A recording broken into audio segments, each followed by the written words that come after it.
ꯑꯍꯥꯟꯕꯃꯛꯇꯗ ꯑꯩꯒꯤ ꯋꯥꯔꯤꯕꯨ ꯇꯥꯕꯤꯔꯤꯕ ꯃꯌꯥꯝꯕꯨ ꯏꯀꯥꯏ ꯈꯨꯝꯅꯕ ꯎꯠꯆꯔꯤ꯫ ꯃꯌꯥꯝꯅ ꯑꯩꯒꯤ ꯆꯦꯅꯦꯜꯁꯤꯕꯨ ꯅꯨꯡꯁꯤꯕꯤꯗꯨꯅ ꯂꯥꯏꯛ ꯑꯃꯗꯤ ꯁꯕꯁꯀ꯭ꯔꯥꯏꯕ ꯇꯧꯕꯤꯔꯝꯃꯨ꯫ ꯉꯁꯤꯒꯤ ꯋꯥꯔꯤꯁꯤꯗꯤ ꯈꯔ ꯉꯜꯂꯤꯉꯩ ꯃꯇꯝꯒꯤ ꯋꯥꯔꯤꯅꯤ, ꯑꯗꯣ ꯁꯣꯛꯃꯛꯇꯤ ꯊꯥꯕꯤꯔꯛꯇ꯭ꯔꯦ꯫ ꯑꯩ ꯃꯌꯥꯝꯗ ꯋꯥꯔꯤꯁꯦ ꯈꯤꯇꯪ ꯁꯦꯌꯔ ꯇꯧꯖꯔꯛꯀꯦ꯫ ꯍꯧꯖꯤꯛꯀꯤ ꯅꯨꯄꯤꯁꯦ ꯃꯥꯁꯦ ꯏꯝꯐꯥꯜꯗꯒꯤ ꯃꯥꯏꯜ 4 ꯂꯥꯞꯄ ꯈꯨꯡꯒꯪ ꯑꯃꯗ ꯄꯣꯛꯄꯤꯅꯤ꯫ ꯃꯣꯏ ꯃꯆꯤꯟ ꯃꯅꯥꯎꯁꯦ 4ꯅꯤ꯫ ꯃꯥꯒꯤ ꯃꯈꯥꯗ ꯃꯅꯥꯎꯅꯨꯄꯤ ꯑꯃ ꯑꯗꯨꯒ ꯃꯧꯄ꯭ꯋꯥ 2 ꯂꯩ꯫ ꯃꯣꯏꯒꯤ ꯕꯕꯥ ꯏꯃꯥ ꯑꯅꯤꯃꯛꯁꯦ ꯑꯣꯖꯥꯅꯤ, ꯃꯃꯥꯅ ꯄ꯭ꯔꯥꯏꯚꯦꯠꯀꯤꯅꯤ ꯑꯗꯨꯒ ꯃꯣꯏꯒꯤ ꯕꯕꯥꯅ ꯍꯥꯏ ꯁ꯭ꯀꯨꯜꯒꯤꯅꯤ꯫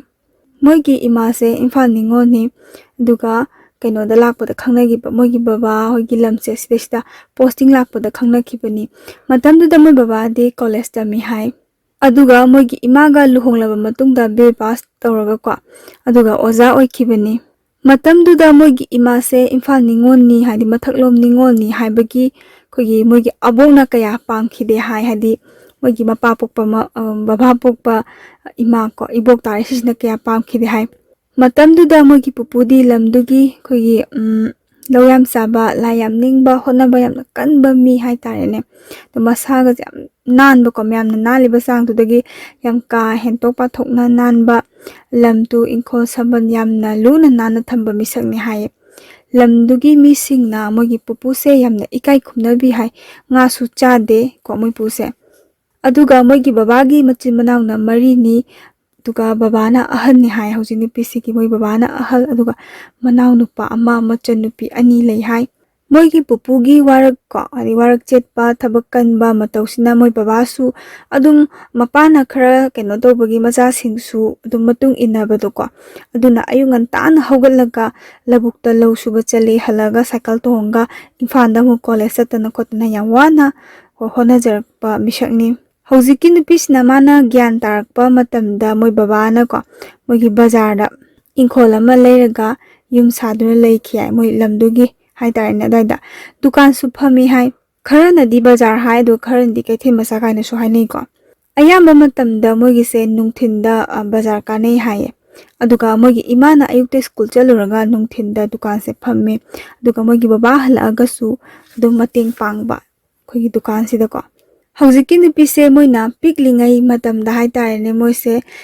ꯁ꯭ꯀꯨꯜ ꯀꯥꯔꯛꯇꯦ, ꯂꯥꯏꯔꯤꯛ ꯇꯝꯃꯛꯇꯦ, ꯃꯔꯝꯗꯤ ꯃꯣꯏꯒꯤ ꯕꯕꯥꯒ ꯏꯃꯥꯒꯅ ꯌꯨꯝꯗ ꯇꯥꯛꯑꯦꯕꯀꯣ꯫ ꯑꯗꯨꯒ ꯑꯗꯨꯝ ꯈꯔ ꯆꯥꯎꯔꯐꯥꯎ ꯇꯥꯛꯑꯒ ꯀ꯭ꯂꯥꯁ 3 ꯀꯣ ꯁꯤꯗꯒꯤ ꯃꯣꯏꯕꯥꯅꯤꯁꯦ ꯑꯩꯈꯣꯏꯒꯤ ꯃꯅꯥꯎ ꯅꯨꯄꯤꯁꯤꯒ ꯍꯥꯏꯇꯥꯔꯦꯅꯦ, ꯑꯗꯨꯒ ꯍꯧꯖꯤꯛꯀꯤ ꯅꯨꯄꯤꯁꯤꯒ ꯃꯣꯏꯁꯦ ꯁ꯭ꯀꯨꯜ ꯀꯥꯏ꯫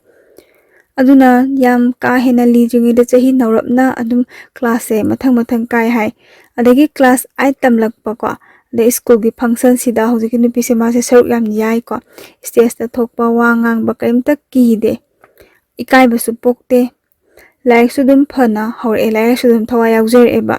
ꯁꯤꯗꯒꯤꯗꯤ ꯃꯣꯏꯅ ꯑꯩꯈꯣꯏꯒꯤ ꯈꯔ ꯆꯠꯊꯣꯔꯒ ꯕꯖꯥꯔꯗ ꯍꯥꯏꯇꯥꯔꯦꯅꯦ ꯗꯨꯀꯥꯟꯗ ꯂꯩꯔꯦ, ꯑꯗꯨꯒ ꯃꯣꯏꯒꯤ ꯄꯨꯄꯨ ꯍꯣꯏꯅꯀꯣ ꯍꯥꯟꯅ ꯂꯩꯍꯧꯔꯤꯕ ꯌꯨꯝ ꯑꯔꯤꯕ ꯌꯨꯝꯗꯨꯗ ꯂꯩꯍꯧꯔꯦ꯫ ꯑꯗꯨꯗꯒꯤ ꯇꯨꯡꯁꯜꯂꯛꯄ ꯁꯦꯜ ꯊꯨꯝ ꯈꯔꯅ ꯃꯣꯏꯒꯤ ꯍꯧꯖꯤꯛꯀꯤ ꯅꯨꯄꯤꯁꯤꯒꯤ ꯕꯕꯥꯒ ꯏꯃꯥꯒꯅ ꯃꯣꯏꯅ ꯃꯇꯝꯗꯨꯗ ꯂꯧꯁꯦ ꯄꯔꯤ 5ꯒꯁꯦ ꯂꯩꯁꯜꯂꯤ ꯍꯥꯏ꯫ ꯄꯩꯁꯥ ꯅꯨꯡꯁꯥꯁꯦ ꯈꯔ ꯑꯗꯨꯝ ꯀꯣꯝꯃꯛꯄꯖꯥꯠꯅꯤ, ꯑꯗꯨꯅ ꯄꯩꯁꯥꯒꯤ ꯑꯋꯥꯠꯄꯁꯦ ꯃꯣꯏ ꯃꯆꯤꯟ ꯃꯅꯥꯎꯗ ꯈꯪꯍꯜꯂꯛꯇꯦ, ꯍꯥꯏꯗꯤ ꯁꯤꯃ ꯆꯥꯏ ꯆꯥꯗꯦ, ꯂꯥꯏꯔꯤꯛ ꯂꯥꯏꯁꯨ ꯇꯝꯕꯗ ꯄꯩꯁꯥ ꯋꯥꯠꯇꯦ ꯍꯥꯏꯕꯒꯤ ꯑꯋꯥꯕꯁꯤ ꯈꯪꯍꯜꯂꯛꯇꯦꯕ꯫ ꯑꯗ ꯏꯟꯈꯠꯂꯛꯄ ꯃꯇꯝꯗ ꯑꯣꯏꯕꯅꯤꯅ ꯃꯣꯏꯁꯨ ꯏꯔꯥꯡꯗꯤ ꯑꯗꯨꯝ ꯂꯥꯛꯏ ꯍꯧꯖꯤꯛꯀꯤ ꯅꯨꯄꯤꯁꯦꯀꯣ꯫ ꯑꯗꯨꯒ ꯃꯥꯁꯦ ꯁꯛ ꯌꯥꯝ ꯀꯥ ꯍꯦꯟꯅ ꯐꯖꯕ ꯃꯤꯗꯤ ꯅꯠꯇꯦ, ꯑꯗꯨꯕꯨ ꯏꯟꯈꯠꯂꯛꯄ ꯃꯇꯝꯒꯤꯔ ꯀꯩꯅꯣ ꯏꯔꯥꯡ ꯁꯛ ꯇꯥꯕꯅꯔ ꯈꯪꯗꯦ, ꯑꯗꯨꯝ ꯅꯨꯄꯥꯅ ꯍꯥꯟꯅꯗꯤ ꯃꯇꯝꯗ ꯀꯣꯏꯒꯦ ꯅꯨꯡꯁꯤꯅꯁꯦ ꯀꯥꯟꯅ ꯌꯥꯝꯅ ꯍꯥꯏ꯫ ꯃꯥꯁꯨ ꯂꯣꯟꯅ ꯂꯣꯟꯅ ꯀꯣꯏꯅꯕ ꯑꯗꯩ ꯂꯦꯇꯔ ꯄꯤꯅꯕ ꯍꯧꯔꯛꯑꯦꯀꯣ꯫ ꯃꯣꯏꯒꯤ ꯕꯕꯥꯗꯤ ꯅꯨꯄꯤꯅ ꯈꯔ ꯈꯠ ꯂꯥꯎꯕꯁꯦ ꯀꯌꯥ ꯄꯥꯝꯗꯦ, ꯑꯗꯨꯅ ꯈꯣꯡꯊꯥꯡ ꯀꯌꯥꯁꯦ ꯌꯥꯝ ꯁꯦꯟꯅꯕ, ꯈꯤꯇꯪ ꯇꯧꯕꯗ ꯉꯥꯡꯒꯟꯕ ꯃꯤꯁꯛ ꯑꯃ ꯑꯣꯏ꯫ ꯅꯨꯃꯤꯗꯥꯡ ꯋꯥꯏꯔꯝꯒꯤ ꯑꯩꯈꯣꯏꯒꯤ ꯀꯩꯊꯦꯜ ꯀꯥꯟꯅꯔꯛꯄ, ꯕꯖꯥꯔ ꯀꯥꯟꯅꯔꯛꯄ, ꯃꯤ ꯌꯥꯝ ꯆꯤꯟꯈꯠꯅꯔꯛꯄ ꯃꯇꯝꯁꯦ ꯁꯤꯗꯩꯁꯤꯗ ꯃꯣꯏꯁꯦ ꯃꯅꯤꯡꯒꯤ ꯁꯪꯒꯣꯏꯗ ꯅꯠꯇ꯭ꯔꯒꯀꯣ ꯃꯊꯛꯇ ꯍꯥꯏꯇꯥꯔꯦꯅꯦ, ꯗꯨꯀꯥꯟ ꯁꯥꯔꯤꯕꯗꯨꯒꯤ ꯃꯊꯛꯇ ꯃꯣꯏꯁꯦ ꯍꯦꯛ ꯂꯩꯍꯜꯂꯦ ꯃꯣꯏꯒꯤ ꯕꯕꯥꯅ꯫ ꯑꯗꯨꯕꯨ ꯃꯣꯏꯒꯤ ꯕꯕꯥꯅ ꯁꯦꯟꯅ ꯃꯣꯏꯁꯦ ꯅꯨꯄꯥꯗꯤ ꯑꯗꯨم ꯀꯣꯏꯀꯣ꯫ ꯏꯟꯈꯠꯂꯛꯄ ꯃꯇꯝꯅꯤ, ꯃꯩ ꯅꯨꯡꯁꯤꯠ ꯏꯁꯤꯡ ꯀꯤꯗꯕ ꯃꯇꯝ ꯍꯥꯏꯇꯥꯔꯦꯅꯦ꯫ ꯑꯗꯨꯒ ꯃꯥꯒꯤ ꯃꯅꯥꯎꯅꯨꯄꯤꯁꯦ ꯃꯥꯗꯤ ꯈꯔ ꯁꯤꯡꯉꯦ, ꯅꯨꯄꯥ ꯀꯣꯏꯕ ꯃꯇꯝꯗꯀꯌా ꯈꯪꯍꯜꯂꯛꯇꯦꯕꯀꯣ꯫ ꯑꯗꯨꯒ ꯍꯧꯖꯤꯛꯀꯤ ꯅꯨꯄꯤꯁꯦ ꯃꯥꯗꯤ ꯑꯗꯨꯝ ꯈꯪꯉꯛꯑꯦꯀꯣ, ꯆꯩꯁꯨ ꯑꯗꯨꯝ ꯆꯥꯏ, ꯈꯪꯕꯗ ꯑꯗꯨꯝ ꯁꯥꯊꯤꯅ ꯐꯨꯕ ꯍꯥꯏꯇꯥꯔꯦ ꯕꯕꯥꯅ꯫ ꯃꯇꯝꯗꯣ ꯀ꯭ꯂꯥꯁ 9ꯒ ꯀꯥꯔꯛꯑꯕ ꯃꯇꯝꯅꯦ꯫ ꯃꯔꯛꯁꯤꯗ ꯃꯣꯏꯒꯤ ꯕꯕꯥꯒ ꯑꯣꯖꯥ ꯑꯣꯏꯃꯤꯟꯅꯕ ꯀꯕꯨꯏ ꯅꯨꯄꯥ ꯑꯃ ꯂꯩꯀꯣ꯫ ꯀꯕꯨꯏ ꯅꯨꯄꯥꯁꯤꯒꯤ ꯃꯅꯥꯎ ꯅꯨꯄꯥꯒ ꯑꯗꯨꯒ ꯍꯧꯖꯤꯛꯀꯤ ꯅꯨꯄꯤꯁꯤꯒ ꯈꯪꯅꯈꯤ꯫ kabui nupa se mase complexion se yam phajaba kuchu kumen samna dum yam thina nalaga phajaba haibadu oye bol sanaba nupa ni haye ingalakpa matamgi yamna chungphiran chaba pakhang ama oigi phagi dagi moi ani se nushinaki matamduda kabui pakhang sina hojiki nupi se mase yengbala asu thonganda kaida lumba laksaraga sunupa moina hojiki nupi sigi baba sina mapan kai ka thokpa yadabaina thongnawdagi tumin yengjabana tana upai di leite hadi matamdugi romance yam thi mai chatlamgani nusibe bagol yam helamgane ba hek thobudadi chai se dum chadori ba school chapa matamda ko hojiki kabui pakhang se sisna man pirakpa letter pinaba kasta wari ngak sanaba ikai nusiana ba yengnaba mi engdo natana atopa matam leite aduga hojiki kabui pakhang se masu satra ma oibanina monda matam kya phangjade jat manadabagira karigino khangde nusibadi yam ka hena nusina thokre class 10 pass tawraba matungda hojiki nupisina mana GP college tamme aduga kabui pakhang se sisna mana DM da kare hai college kaminabadagi di moibani se khara toina unaba phangjare duga class lai thoktana moibani oiba sangsar mada chatpadi chatkide hoi class loiba matamda yum halakpa timing da thengnadana kotana wari sanabadi sanagi matamda chatpase moise kogi bus ta chatle hai ko bus ta line bus ta amuk chatlaga aduga cycle da amuk chatpa yang wa bai tare ne hojikti gari yam marang kare dana matamdi gari yam na marang kairam de hai nongmagi adum kabui pakhang siga hojiki nupi siga nusinabase sum helae adubu taibang panse hek tawidana ko taibang miyoibana ningbana ama aduga ishorna tambirakpana ama nupi sigi baba sina ko hojiki kabui pakhang siga khangnaba nusibase khangdokre mamada hairaga adum lailaisu tamba matamni irang tawganu khotkanona mamana su mapana haibadagi yam thina hojiki nupi sida chaikhiba adubu nahani ko mandi hek onthokiba matamda adum kawkhiba ngang su sai su pra kawkhiba nusibada taw matam ngaujaba matamni aduga mong matawsida mai sing changaroi khang yaroi haiba kandadi hojiki nupi sigi magi baba se sisna khoi ngasai gi kabui pakhang se sisigi mayambada haeba ko khoi se ngai sen oina tare ne kai phagi oin tawbudo adei sigi wari se mayamba su hana khangaga leirami kabui pakhangi mayamba se ko aduga mapa siga kabui pakhangi mayamba sigadi oja oiminari ni dana phagi ga tawnai kabui ga maitai ga sauna luhong tare dana kaina aduga sima su haiki ko hojiki nupi sigi baba sina kabui pakhangi mayamba sida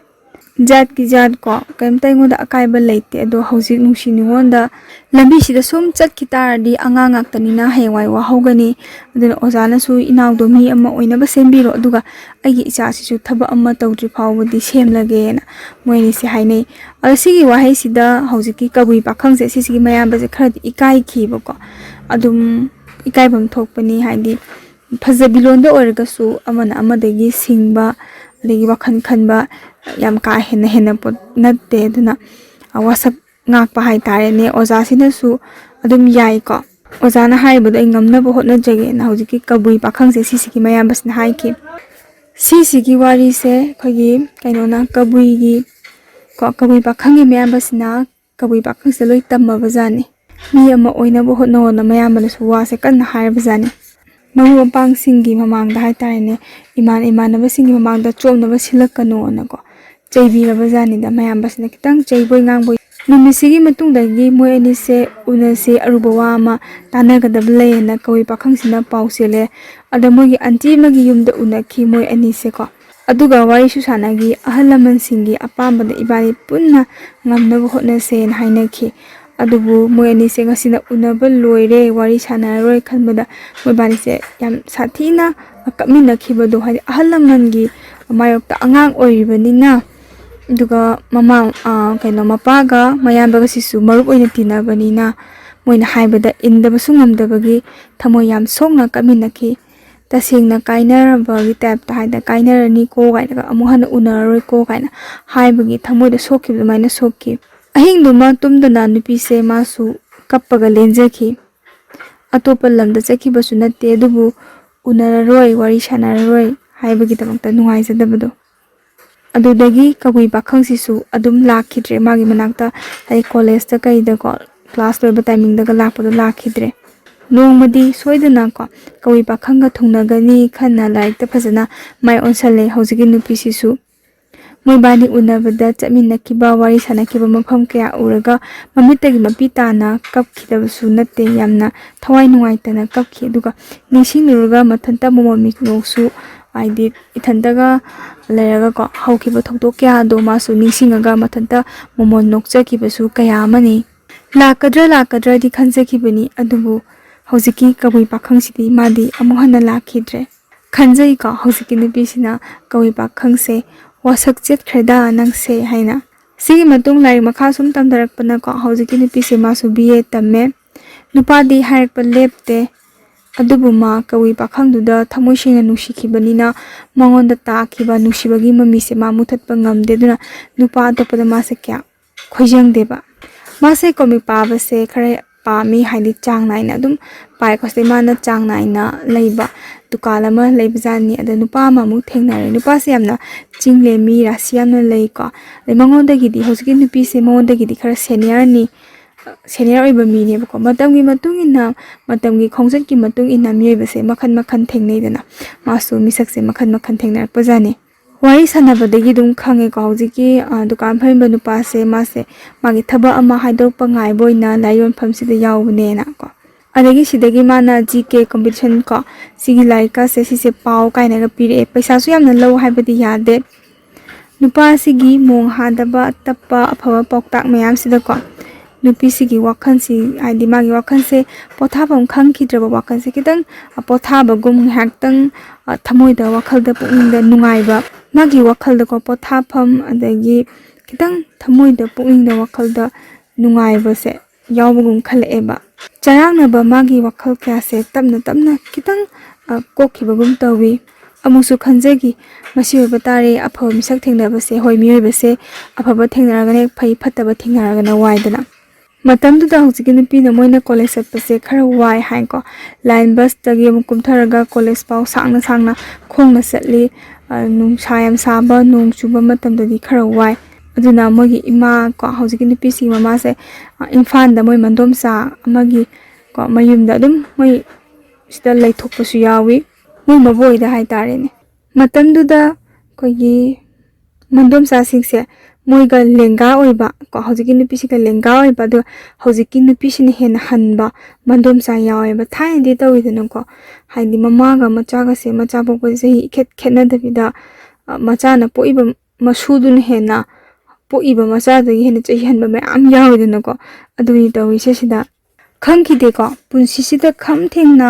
ꯑꯋꯥꯕ ꯍꯥꯏꯕꯗꯣ ꯀꯩ ꯑꯣꯏꯔꯕꯖꯥꯠꯅꯣ ꯍꯥꯏꯕꯗꯨ ꯑꯔꯨꯕ ꯍꯥꯏꯗꯤ ꯂꯥꯏꯕꯛ ꯊꯤꯕ ꯊꯧꯗꯣꯛꯁꯦ ꯊꯣꯛꯇ꯭ꯔꯤꯕꯅꯤꯅ ꯃꯇꯝꯗꯨꯗ ꯍꯧꯖꯤꯛꯀꯤ ꯅꯨꯄꯤꯁꯦ ꯈꯪꯗꯦ ꯉꯥꯏꯍꯥꯛ ꯋꯥꯔꯁꯨ ꯍꯦꯛꯇ ꯅꯨꯡꯉꯥꯏꯕ ꯍꯦꯛꯇ ꯂꯥꯡꯕ ꯁꯨꯃꯥꯏꯅ ꯄꯨꯟꯁꯤꯁꯦ ꯁꯨꯃꯥꯏꯅ ꯑꯗꯨꯝꯈꯔ ꯋꯥꯔꯁꯨ ꯀꯣꯟꯅ ꯑꯗꯨꯝ ꯐꯔꯛꯀꯗꯧ ꯃꯥꯟꯕꯗꯣ ꯑꯗꯨꯃꯥꯏꯅ ꯈꯟꯖꯈꯤ ꯅꯣꯡꯃ ꯍꯧꯖꯤꯛꯀꯤ ꯅꯨꯄꯤꯁꯤꯒꯤ ꯕꯕꯥꯒꯤ ꯈꯨꯕꯥꯛ ꯃꯌꯤ ꯌꯦꯡꯕ ꯍꯩꯕ ꯅꯨꯄꯥ ꯑꯃꯅ ꯍꯥꯏꯔꯦ ꯍꯥꯏꯀꯣ ꯃꯣꯏ ꯕꯕꯥꯗ ꯑꯉꯥꯡꯁꯦ ꯈꯔ ꯐꯖꯅ ꯁꯦꯟꯅꯕꯤꯌꯨ ꯃꯃꯤꯡ ꯆꯠꯂꯨ ꯍꯥꯏꯕ ꯂꯩꯀꯣ ꯐꯠꯇꯕꯔꯣꯝꯗ ꯆꯠꯈ꯭ꯔꯒꯗꯤ ꯅꯈꯣꯏ ꯃꯥꯏ ꯆꯣꯞꯀꯅꯤ ꯃꯥꯒꯤ ꯅꯨꯄꯥꯁꯦ ꯐꯠꯇꯦ ꯀꯨꯊꯤ ꯌꯦꯡꯕꯗ ꯄꯨꯖꯥ ꯇꯧꯊꯣꯛꯄꯤꯌꯣꯅ ꯍꯥꯏꯔꯝꯕꯗꯣ ꯁꯨꯃꯥꯏꯅ ꯍꯥꯏꯕ ꯑꯃ ꯂꯩꯈꯤꯕꯗꯨꯗ ꯍꯧꯖꯤꯛꯀꯤ ꯅꯨꯄꯤꯁꯦ ꯃꯥꯁꯦ ꯑꯃꯨꯛ ꯅꯤꯡꯁꯤꯡꯂꯒ ꯋꯥꯈꯜꯁꯦ ꯌꯥꯝ ꯈꯟꯖꯟꯕ ꯑꯁ ꯑꯩ ꯅꯨꯄꯥꯁꯤꯕꯨ ꯀꯔꯝꯕ ꯅꯨꯄꯥ ꯑꯣꯏꯗꯣꯏꯖꯥꯠꯅꯣ ꯀꯃꯥꯏꯅ ꯇꯧꯗꯣꯏꯖꯥꯠꯅꯣ ꯀꯥꯏ ꯑꯗꯨꯒ ꯀꯥ ꯍꯦꯟꯅꯁꯨ ꯊꯣꯛꯇ꯭ꯔꯤꯕ ꯊꯧꯗꯣꯛ ꯑꯣꯏꯕꯅꯤꯅ ꯌꯥꯝꯅ ꯐꯠꯇꯕ ꯃꯤꯁꯛꯁꯨ ꯊꯦꯡꯅꯔꯛꯇꯕꯅꯤꯅ ꯀꯥ ꯍꯦꯟꯅ ꯂꯨꯞꯁꯟꯕꯁꯨ ꯋꯥꯁꯟꯕ ꯍꯥꯏꯇꯥꯔꯦꯅꯦ ꯑꯗꯨ ꯑꯣꯏꯈꯤꯗꯦ ꯃꯣꯏꯒꯤ ꯕꯕꯥꯒ ꯏꯃꯥꯒ ꯃꯣꯏꯅꯤꯁꯦ ꯑꯣꯖꯥ ꯑꯣꯏꯕꯅꯤꯅ ꯃꯌꯥꯝꯅ ꯌꯥꯝꯅ ꯔꯦꯁꯄꯦꯛ ꯇꯧꯔꯒ ꯍꯤꯡꯖꯔꯛꯄ ꯏꯃꯨꯡꯅꯤ ꯃꯣꯏꯒꯤ ꯕꯕꯥ ꯏꯃꯥꯅ ꯑꯁꯥ ꯌꯥꯝꯅ ꯆꯥꯎꯅ ꯊꯝꯖꯕ ꯃꯣꯏ ꯃꯆꯤꯟ ꯃꯅꯥꯎ ꯃꯔꯤꯃꯛꯁꯦ ꯋꯥꯠꯇ ꯄꯥꯗꯕ ꯍꯥꯏꯕꯗꯣ ꯑꯗꯨꯝ ꯀꯩꯝꯇ ꯈꯪꯍꯟꯗꯕꯤꯗ ꯑꯋꯥꯠꯄ ꯍꯥꯏꯕꯗꯣ ꯈꯪꯍꯟꯗꯅ ꯃꯤ ꯑꯃ ꯑꯣꯏꯅꯕꯅ ꯌꯥꯝꯅ ꯁꯦꯝꯕꯤꯔꯛꯈꯤꯕꯅꯤ ꯅꯨꯄꯤ ꯑꯣꯏꯔꯒꯁꯨ ꯂꯥꯏꯔꯤꯛ ꯂꯥꯏꯁꯨ ꯅꯤꯡꯊꯤꯖꯅ ꯇꯝꯍꯜꯂꯛꯑꯒ ꯑꯗꯒꯤ ꯃꯣꯏ ꯃꯆꯤꯟ ꯃꯅꯥꯎ ꯃꯔꯤꯁꯤꯅꯁꯨ ꯌꯥꯝ ꯐꯖꯅ ꯀꯟꯅ ꯍꯣꯠꯅꯔꯛꯑꯦ ꯍꯥꯏꯅ ꯁꯤꯗ ꯍꯥꯏꯕꯤꯔꯛꯏ ꯍꯧꯖꯤꯛꯀꯤ ꯅꯨꯄꯤꯒꯤ ꯃꯥꯒꯤ ꯃꯃꯤꯡꯁꯦ ꯏꯇꯤꯍꯥꯁꯇ ꯋꯥꯊꯣꯛ ꯑꯣꯏꯈꯤꯕꯤ ꯅꯨꯄꯤ ꯑꯃꯒꯤ ꯃꯃꯤꯡ ꯊꯣꯟꯕꯤꯔꯝꯃꯤ ꯍꯥꯏꯀꯣ ꯃꯁꯤꯃꯛꯅ ꯃꯤꯡ ꯑꯁꯤꯅꯀꯣ ꯆꯥꯅꯕ ꯉꯥꯛꯇ ꯑꯣꯏꯔꯛꯀꯗ꯭ꯔꯥ ꯍꯥꯏꯅ ꯀꯔꯤꯒꯨꯝꯕ ꯃꯇꯝꯗꯁꯨ ꯃꯥꯁꯦ ꯄꯥꯈꯠꯆꯈꯤꯕꯀꯣ ꯑꯗꯨꯅ ꯋꯥꯔꯤ ꯏꯕꯤꯔꯛꯏꯕꯤ ꯃꯤꯁꯛꯁꯤꯅ ꯊꯝꯕꯤꯔꯛꯏ ꯑꯉꯥꯡꯁꯤꯡꯗ ꯃꯤꯡ ꯊꯣꯟꯕ ꯃꯇꯝꯗꯀꯣ ꯏꯔꯥꯏ ꯂꯥꯏꯅ ꯊꯣꯟꯕꯤꯒꯅꯨ ꯍꯥꯏꯗꯤ ꯈꯤꯇꯪ ꯈꯟꯊꯕꯤꯔꯒ ꯅꯨꯡꯁꯤ ꯏꯆꯥꯅꯤ ꯅꯨꯡꯁꯤ ꯍꯥꯏꯗꯅ ꯄꯛꯊꯣꯟꯅ ꯊꯣꯟꯖꯟꯕꯗꯣ ꯊꯣꯟꯕꯤꯒꯅꯨ ꯈꯤꯇꯪ ꯈꯜꯂꯒ ꯊꯣꯟꯕꯤꯌꯣ ꯍꯥꯏꯀꯣ ꯃꯥꯒꯤ ꯃꯃꯤꯡꯁꯦꯀꯣ ꯁꯤꯁꯤꯅ ꯃꯔꯝ ꯑꯣꯏꯔꯒ ꯃꯥꯒꯤ ꯄꯨꯟꯁꯤꯗ ꯋꯥꯊꯣꯛꯅ ꯄꯤꯛ ꯊꯜꯂꯛꯄ ꯍꯥꯏꯕ ꯑꯃꯗꯣ ꯑꯣꯏꯔꯛꯀꯗꯧꯔꯤꯕꯅꯦꯕ ꯃꯇꯝꯁꯤꯗꯤ ꯃꯥꯅ ꯈꯪꯗ꯭ꯔꯤꯕꯀꯣ BA Finance ꯃꯥꯁꯦ ꯇꯝꯃꯤꯁꯤꯗ ITI ꯀꯣ ꯇꯥꯛꯑꯦꯜꯗ ꯃꯥꯁꯦ ꯇ꯭ꯔꯦꯅꯤꯡ ꯑꯃ ꯆꯠꯈꯤ ꯑꯗ ꯃꯃꯥꯟꯅꯕꯤ ꯈꯔꯅꯀꯣ ꯐꯣꯝ ꯊꯥꯖꯤꯜꯂꯨꯔꯒ ꯃꯥꯁꯦ ꯏꯟꯇꯔꯚ꯭ꯌꯨꯁꯨ ꯈꯜꯂꯛꯑꯦ ꯀꯣꯂꯦꯖꯇꯤ ꯂꯣꯏꯗꯕꯗꯤ ꯌꯥꯗꯦ ꯑꯗꯨꯕꯨ ꯉꯝꯅꯕ ꯍꯣꯠꯅꯔꯒꯦ ꯈꯜꯂꯒ ꯃꯥꯁꯦ ꯑꯦꯗꯃꯤꯠ ꯇꯧꯔꯦ ꯀ꯭ꯂꯥꯁ ꯆꯠꯄꯒꯤ ꯃꯑꯣꯡꯁꯤ ꯕꯖꯥꯔꯗꯀꯣ ꯕꯖꯥꯔꯒꯤ ꯋꯥꯛꯁꯣꯞ ꯑꯃꯗ ꯁꯥꯏꯀꯜꯁꯦ ꯊꯅꯝꯃꯒ ꯁꯤꯗꯒꯤ ꯑꯃꯨꯛ ꯀ꯭ꯂꯥꯁ ꯌꯥꯎꯔꯒ ꯁꯥꯏꯀꯜꯁꯤꯗ ꯑꯃꯨꯛ ꯇꯧꯔꯒ ꯆꯠꯈꯤꯕꯅꯤ BAꯁꯦ ꯐꯖꯅ ꯂꯣꯏꯔꯒ ꯃꯥꯁꯦ ITIꯗ ꯐꯖꯅ ꯀ꯭ꯂꯥꯁ ꯌꯥꯎꯔꯦ ꯃꯇꯝꯁꯤꯗ ꯑꯅꯧꯕ ꯃꯃꯥꯟꯅꯕꯤ ꯃꯌꯥꯝ ꯑꯃ ꯈꯪꯅꯔꯒ ꯀꯣ ꯌꯥꯝꯅ ꯍꯔꯥꯎ ꯅꯨꯡꯉꯥꯏꯅ ꯀ꯭ꯂꯥꯁꯁꯦ ꯐꯖꯅ ꯌꯥꯎꯏ ꯕꯣꯠ ꯃꯇꯝ ꯌꯧꯔꯛꯄꯗ ꯊꯥꯏꯅꯗꯤ ꯀꯣ ꯍꯧꯖꯤꯛꯁꯨ ꯕꯣꯠꯁꯦ ꯑꯗꯨꯝ ꯂꯥꯡꯉꯤ ꯀꯣꯂꯦꯖꯀꯤ ꯑꯗꯨꯒ ꯊꯥꯏꯅꯗꯁꯨ ꯕꯣꯠꯁꯦ ꯌꯥꯝꯅ ꯀꯟꯅ ꯈꯣꯝꯅꯩꯀꯣ ꯃꯥꯒꯤ ꯈꯪꯅ ꯆꯥꯟꯅꯕ ꯀꯣꯂꯦꯖ ꯑꯇꯣꯞꯄ ꯇꯝꯕ ꯇꯝꯗꯕ ꯃꯇꯝꯗ ꯌꯥꯝꯅ ꯈꯣꯝꯅꯔꯝꯃꯤ ꯍꯥꯏ ꯃꯇꯦꯡ ꯄꯥꯡꯅꯩ ꯃꯣꯏꯒꯤ ꯀꯣꯂꯦꯖ ꯇꯝꯕ ꯁꯥꯇ꯭ꯔꯁꯤꯡ ꯑꯗꯨꯒꯤ ꯃꯔꯛꯇ ꯁꯨꯝ ꯌꯦꯡꯕꯗꯀꯣ ꯂꯩꯕ ꯅꯨꯄꯥ ꯑꯃ ꯌꯥꯎꯕꯖꯥꯠꯅꯤꯗ ꯅꯨꯄꯥꯁꯦ ꯃꯉꯣꯟꯗ ꯌꯥꯝ ꯃꯨꯟꯅ ꯌꯦꯡꯕ ꯃꯥꯅ ꯀꯔꯤꯅꯣꯅꯦ ꯑꯩꯉꯣꯟꯗ ꯁꯨꯝ ꯌꯦꯡꯕ ꯅꯨꯄꯥꯁꯤꯕꯨ ꯀꯥꯏꯅ ꯍꯥꯏꯐꯦꯠꯀ ꯌꯦꯡꯖꯔꯨꯔꯁꯨ ꯅꯨꯄꯥꯗꯨꯅ ꯑꯗꯨꯝ ꯌꯦꯡꯉꯒ ꯂꯩꯔꯝꯕ ꯈꯜꯂꯤ ꯀꯔꯤ ꯅꯨꯄꯥꯅꯣ ꯁꯛꯇꯥꯁꯤꯒ ꯍꯅꯨꯕꯦꯛ ꯃꯥꯟꯗꯅ ꯈꯔꯗꯤ ꯊꯤꯕꯖꯥꯠꯅꯤ ꯅꯨꯄꯥꯁꯦ ꯀꯔꯤ ꯀꯣꯂꯦꯖꯀꯤ ꯁꯥꯇ꯭ꯔꯅꯣ ꯍꯥꯏꯕꯁꯨ ꯃꯥ ꯈꯪꯈꯤꯗꯦꯕ ꯁꯨꯃꯥꯏꯅ ꯕꯣꯠꯀꯤ ꯅꯃꯥꯖꯇ ꯅꯨꯄꯥꯁꯦ ꯅꯨꯃꯤꯠ ꯈꯨꯗꯤꯡꯒꯤ ꯃꯣꯏꯒꯤ ꯀꯣꯂꯦꯖꯁꯤꯗꯀꯣ ꯂꯥꯛꯑꯦ ꯑꯗꯨꯒ ꯍꯧꯖꯤꯛꯀꯤ ꯅꯨꯄꯥꯁꯦ ꯌꯥꯝꯅ ꯔꯦꯁꯄꯦꯛ ꯇꯧꯏ ꯑꯩꯈꯣꯏꯒꯤ MSUꯒꯤ ꯃꯦꯝꯕꯔꯅꯤ ꯍꯥꯏꯀꯣ ꯅꯨꯄꯥꯁꯤꯅ ꯃꯣꯏ ꯀꯣꯂꯦꯖꯀꯤ ꯑꯣꯖꯥꯁꯤꯡꯒꯁꯨ ꯀꯧꯅꯩ ꯁꯥꯇ꯭ꯔ ꯂꯣꯏꯅꯃꯛꯅ ꯃꯥꯁꯦ ꯈꯪꯗ꯭ꯔꯕꯁꯨ ꯀꯣ ꯀꯣꯂꯦꯖ ꯁꯥꯇ꯭ꯔ ꯁꯦꯅꯤꯌꯔꯁꯤꯡꯅꯗꯤ ꯃꯥꯁꯦꯈꯔ ꯈꯪꯉꯤ ꯃꯥꯅ ꯈꯣꯝꯕ ꯕꯣꯠꯁꯦ ꯀꯥꯗꯕ ꯂꯩꯇꯦ ꯀꯥꯏꯅꯁꯨ ꯍꯥꯏꯅꯩꯀꯣ ꯋꯥꯔꯤꯁꯤꯗ ꯍꯧꯖꯤꯛꯀꯤ ꯅꯨꯄꯤꯁꯤꯅ ꯁꯨꯝ ꯇꯥꯕꯅꯤ ꯌꯥꯝꯅ ꯇꯧꯕ ꯉꯝꯕ ꯑꯗꯒꯤ ꯌꯥꯝ ꯀꯤꯒꯟꯗꯕ ꯅꯨꯄꯥ ꯑꯃ ꯃꯤꯁꯛ ꯑꯃ ꯑꯣꯏꯕꯖꯥꯠꯅꯤ ꯀꯅꯥꯃꯠꯇꯅ ꯍꯧꯖꯤꯛꯀꯤ ꯅꯨꯄꯥꯁꯤꯒ ꯑꯣꯟꯁꯟꯅꯔꯒ ꯋꯥꯔꯤ ꯁꯥꯟꯅꯕꯁꯦ ꯈꯔ ꯇꯟꯕ ꯃꯤꯗꯤ ꯇꯟꯖꯕ ꯁꯦꯡꯅ ꯍꯥꯏꯔꯒ ꯃꯥꯒꯤ ꯇꯨꯡꯗꯒ ꯃꯤꯒ ꯃꯌꯥम ꯏꯟꯅꯔꯒ ꯒꯦꯡ ꯂꯤꯗꯔꯒꯤ ꯃꯑꯣꯡꯗ ꯃꯥꯟꯁꯨ ꯃꯥꯜꯂꯦ ꯅꯨꯄꯥꯁꯦ ꯍꯥꯏꯐꯦꯠꯇ ꯌꯥꯝꯅ ꯏꯅꯥꯛ ꯀꯩꯔꯥꯛ ꯈꯨꯟꯕ ꯃꯆꯥꯅꯤ ꯃꯄꯥꯡꯒꯜꯁꯨ ꯋꯥꯠꯇꯦ ꯑꯗꯨ ꯃꯄꯥꯟꯗ ꯂꯥꯏꯔꯤꯛ ꯇꯝꯃꯨꯔꯒ ꯃꯤ ꯐꯨꯅꯔꯛꯄꯗꯩ ꯊꯣꯛꯂꯛꯈꯤꯕꯅꯤꯅ ꯑꯗ ꯁ꯭ꯋꯥꯏꯁꯤꯗ ꯑꯅꯛꯄ ꯀꯣꯂꯦꯖ ꯀꯣ ꯑꯃꯗ ꯃꯥꯁꯦ BA Finance ꯊꯥꯒꯗꯕꯅꯤ ꯀꯣꯂꯦꯖ ꯀꯥꯅꯤꯡꯉꯒ ꯀꯥꯅꯤꯡꯗ꯭ꯔꯒ ꯇꯣꯛꯄ ꯃꯃꯤꯡꯇꯒꯤ ꯂꯥꯏꯔꯤꯛ ꯇꯝꯕ ꯃꯤꯁꯛ ꯑꯃꯅꯤ ꯇꯥꯔꯛꯏ ꯑꯗꯨꯕꯨ ꯍꯧꯖꯤꯛꯀꯤ ꯅꯨꯄꯥꯁꯦ ꯃꯥꯁꯦ ꯅꯥꯀꯜ ꯑꯃꯗ ꯌꯥꯝꯅ ꯖꯦꯟꯇꯜ ꯑꯣꯏꯕ ꯑꯃꯗꯤ ꯌꯥꯎꯏ ꯃꯌꯥꯝꯒꯤ ꯃꯇꯦꯡꯁꯨ ꯑꯗꯨꯝ ꯄꯥꯡꯉꯤ ꯃꯥꯒꯤ ꯋꯥ ꯃꯌꯥꯝꯁꯦ ꯇꯥꯕꯗ ꯍꯥꯏꯗꯤ ꯍꯧꯖꯤꯛꯀꯤ ꯅꯨꯄꯤꯁꯦ ꯃꯣꯏ ꯃꯌꯥꯝ ꯃꯃꯥꯟꯅꯕꯤ ꯈꯔ ꯑꯃꯁꯨꯡ ꯃꯃꯥꯟꯅꯕꯤ ꯀꯣ ꯀꯣꯂꯦꯖ ꯇꯝꯃꯤꯟꯅꯩ ꯃꯣꯏ ꯈꯔꯗꯤ ꯄꯪꯀꯤꯗ ꯀꯤ ꯃꯥꯅ ꯇꯧꯔꯤꯁꯦ ꯄꯨꯔꯥ ꯗꯣꯟꯒꯤ ꯃꯑꯣꯡꯅꯤ ꯍꯥꯏ ꯕꯣꯠ ꯃꯇꯨꯡꯗꯁꯨ ꯅꯨꯡꯇꯤꯒꯤ ꯀꯣꯂꯦꯖꯇ ꯑꯗꯨꯝ ꯂꯥꯛꯏ ꯅꯨꯄꯥꯁꯦ ꯂꯥꯛꯑꯦ ꯆꯨꯝꯅ ꯂꯥꯛꯄꯗꯒꯤ ꯍꯦꯟꯗꯣꯛꯇꯅ ꯑꯣꯖꯥꯅ ꯀ꯭ꯂꯥꯁ ꯆꯪꯉꯛꯇꯕ ꯇꯥꯏꯃꯤꯡ ꯀꯣ ꯑꯗꯨꯒ ꯍꯦꯛꯇ ꯆꯪꯁꯤꯜꯂꯛꯄꯤ ꯈꯣꯠꯄꯤꯒ ꯇꯧꯋꯦ ꯀ꯭ꯂꯥꯁꯇ ꯅꯨꯄꯥ ꯅꯨꯄꯤ ꯃꯌꯥꯝ ꯂꯩꯅ ꯍꯧꯖꯤꯛꯀꯤ ꯅꯨꯄꯤꯁꯤꯒꯤ ꯃꯅꯥꯛꯇꯒ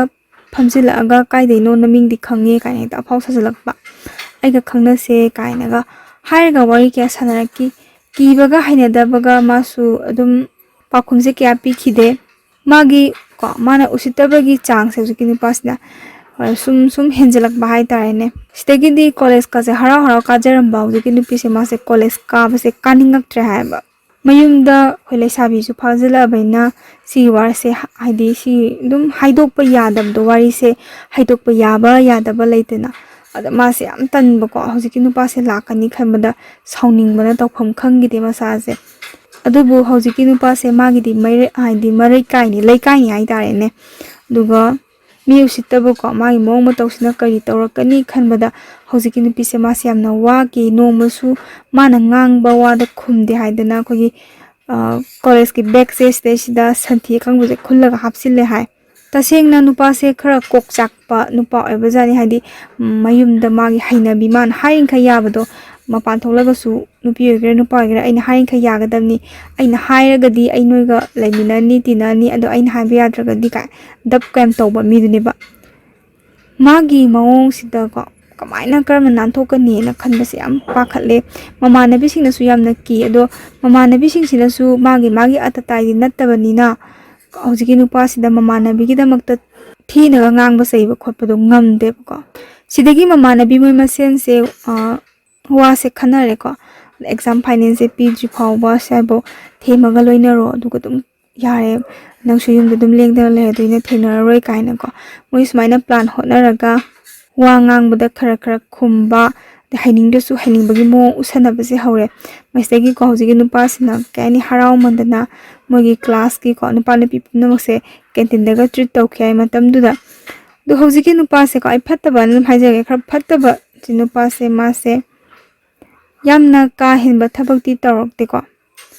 adubu kari thokaba kainaga khanbada laita phamdi khangide pamdaba nungsidaba nupa haibasimaktabu pamde ko matam kharagi tungda exam sisu loikhre adagi exam loigibadagi mase yum yongnaba lai exam loiba numise hojiki khara sathi ba phattaba nupa se sisina khanghoudreba tasena masaje wa yam sangbodo phajilaga thambiba khogi jiba sing hai tai ponda yokpa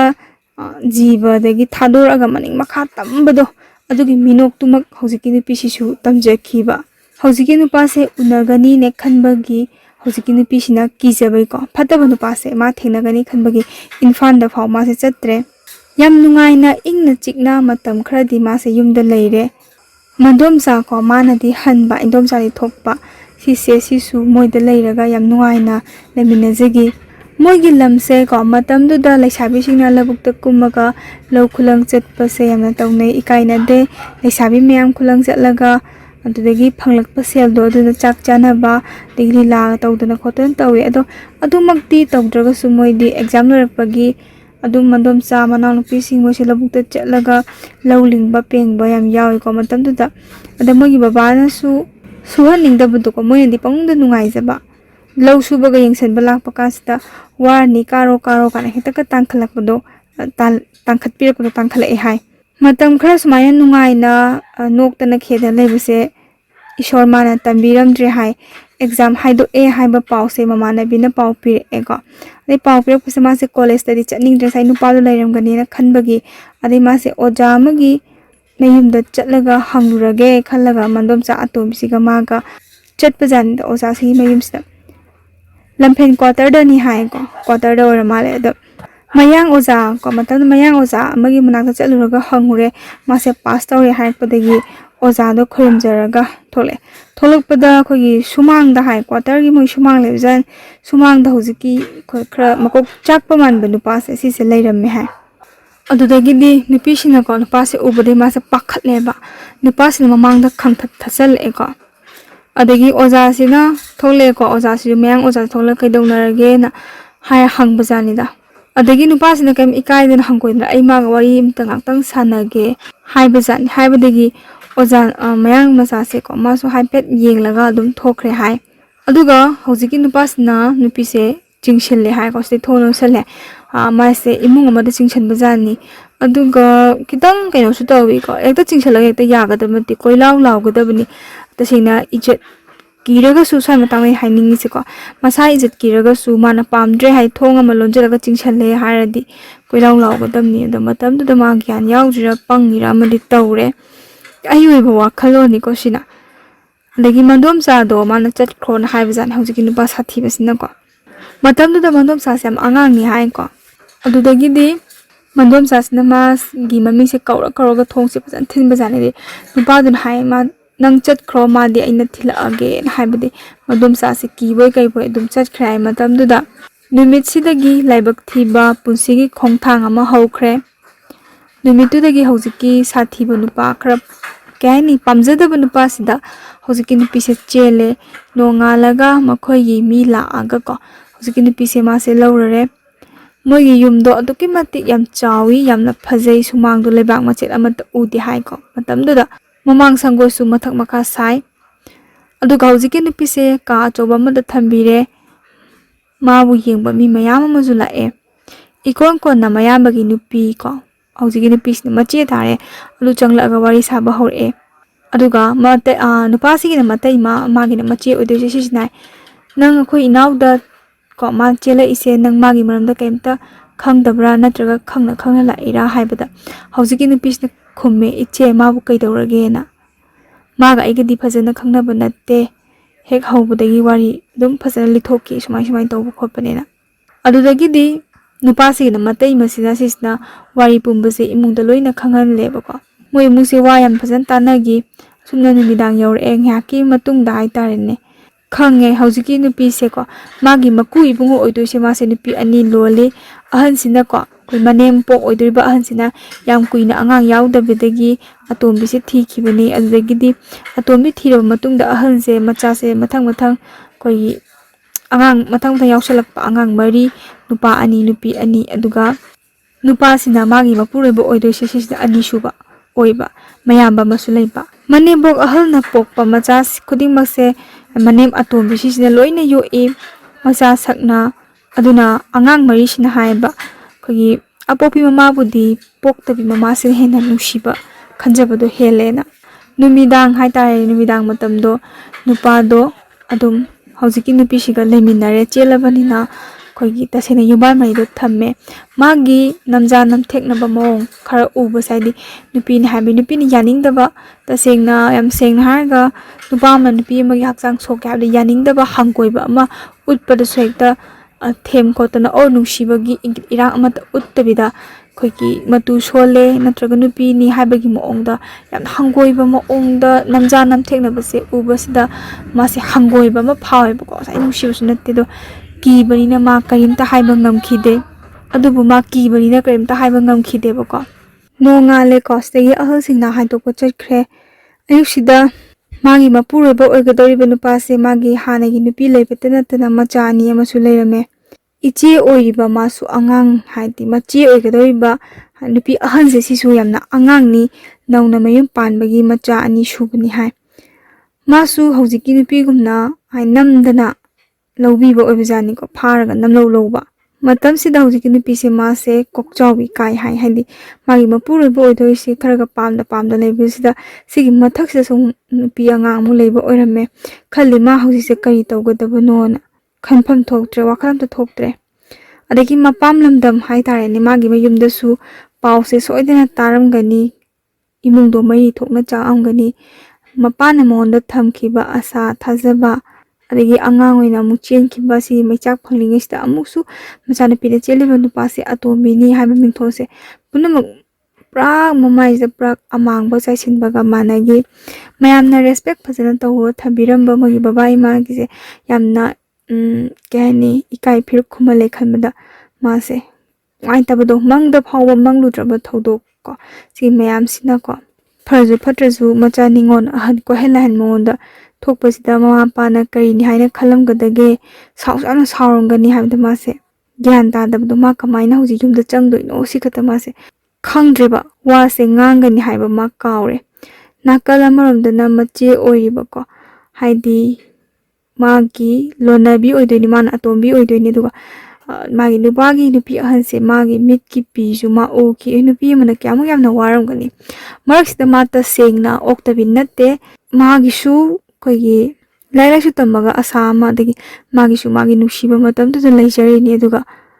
ꯁꯨꯃꯥꯏꯅ ꯑꯣꯏꯍꯟꯅꯤꯡꯗꯕꯀꯣ ꯃꯁꯥꯅ ꯁꯨꯛꯂꯥꯟ ꯂꯥꯟꯗꯅ ꯅꯝꯗꯅ ꯀꯅꯥꯒꯨꯝꯕꯤ ꯑꯃꯒꯤ ꯃꯀꯥꯗ ꯌꯦꯠꯍꯟꯕꯁꯦ ꯃꯥꯁꯦ ꯌꯥꯝꯅ ꯅꯨꯡꯉꯥꯏꯖꯗꯦꯕ ꯑꯗꯨꯕꯨ ꯍꯧꯖꯤꯛꯀꯤ ꯅꯨꯄꯤ ꯑꯍꯟꯁꯤꯁꯨ ꯃꯥꯒꯤ ꯃꯄꯨꯔꯣꯏꯕꯀꯣ ꯃꯥꯒꯤ ꯅꯨꯄꯥꯁꯤꯒꯤ ꯌꯥꯝꯅ ꯃꯊꯧ ꯍꯥꯏꯗꯤ ꯃꯊꯣꯡ ꯃꯔꯝ ꯈꯪꯗꯕ ꯁꯥꯊꯤꯕ ꯃꯇꯧꯁꯤꯗ ꯀꯔꯤꯝꯇ ꯍꯥꯏꯖꯕ ꯉꯝꯗꯅ ꯑꯗꯨꯝ ꯂꯩꯕꯖꯥꯠꯅꯤ ꯀꯅꯥꯒꯤ ꯊꯃꯣꯏꯅꯗꯤ ꯅꯨꯡꯉꯥꯏꯔꯝꯒꯅꯤ ꯃꯥꯒꯤ ꯅꯨꯄꯥ ꯑꯃꯅ ꯑꯇꯣꯞꯄ ꯂꯩꯁꯥꯕꯤ ꯑꯃꯒ ꯅꯨꯃꯤꯗꯥꯡ ꯑꯍꯤꯡ ꯑꯃꯗ ꯂꯩꯃꯤꯟꯅꯕ ꯍꯥꯏꯁꯦ ꯑꯗꯨꯁꯨ ꯏꯃꯨꯡꯃꯛꯇꯗ ꯌꯨꯝꯁꯤꯃꯛꯇꯗ ꯃꯥꯅ ꯈꯪꯂꯝꯒꯗꯕ ꯀꯞꯂꯝꯒꯗꯕ ꯀꯌꯥꯗꯣ ꯈꯜꯂꯨꯔꯒ ꯍꯧꯖꯤꯛꯀꯤ ꯅꯨꯄꯤꯁꯦ ꯃꯥꯁꯨ ꯌꯥꯝꯅ ꯋꯥꯈꯤꯕ ꯅꯨꯄꯤ ꯑꯉꯥꯡ ꯂꯩꯔꯦ ꯍꯥꯏꯕꯁꯤꯃꯗꯤ ꯍꯧꯖꯤꯛꯀꯤ ꯅꯨꯄꯤꯁꯤꯅ ꯃꯥ ꯁꯨꯛꯈꯪ ꯈꯪꯗꯦ ꯁꯨꯛꯈꯟꯁꯨ ꯈꯜꯂꯨꯗꯦ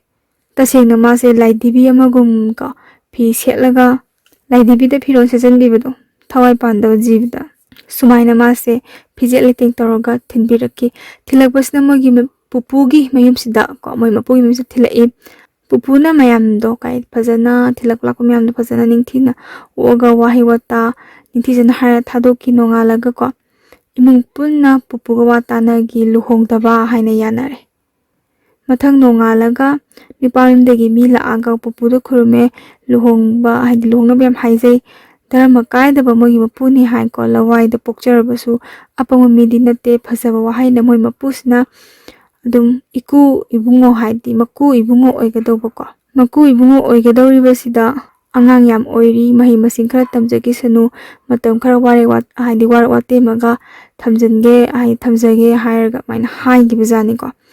ꯑꯩꯅ ꯋꯥꯔꯤꯁꯦ ꯄꯥꯕ ꯃꯇꯝꯗ ꯈꯔ ꯁꯤꯁꯦ ꯕꯦꯡꯒꯣꯂꯤ ꯃꯌꯦꯛꯇ ꯏꯔꯒ ꯊꯥꯕꯤꯔꯛꯄꯅꯤꯅ ꯑꯩꯉꯣꯟꯗ ꯄꯥꯕꯗ ꯈꯤꯇꯪ ꯅꯨꯡꯉꯥꯏꯖꯗꯕ ꯁꯦꯡꯅ ꯍꯥꯏꯔꯒ ꯋꯥꯔꯤ Ibiraiba ahalsina ko indom cha ming kaujage indom cha sina ai haina irakpa ada aina mama haina paba ko adu nakitang paba ko pada soi kilan kiba yawi dun mayamda ko kitang ngakpiyo sumaina haina re ko moise luhongdaba degi matam khara phadoknaba an hai matamduda hojiki maku bokse sisu wangang bangamde maramdi hanagi nupise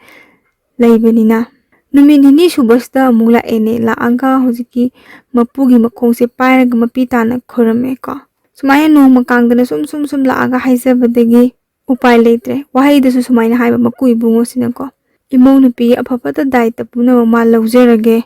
matuna matektana nungaina thamjage khojage kana haibasida somna kandasu nupi mindasu wase fasana tanare bako wari tanaraga Khalli moyom dagi sunu piyo du haidi thaina matamdadi chelu bisi aduki matik kaino tawna lawnai hausikadi khar khenari hausadi yam sathire da hausitadi ado matamdadi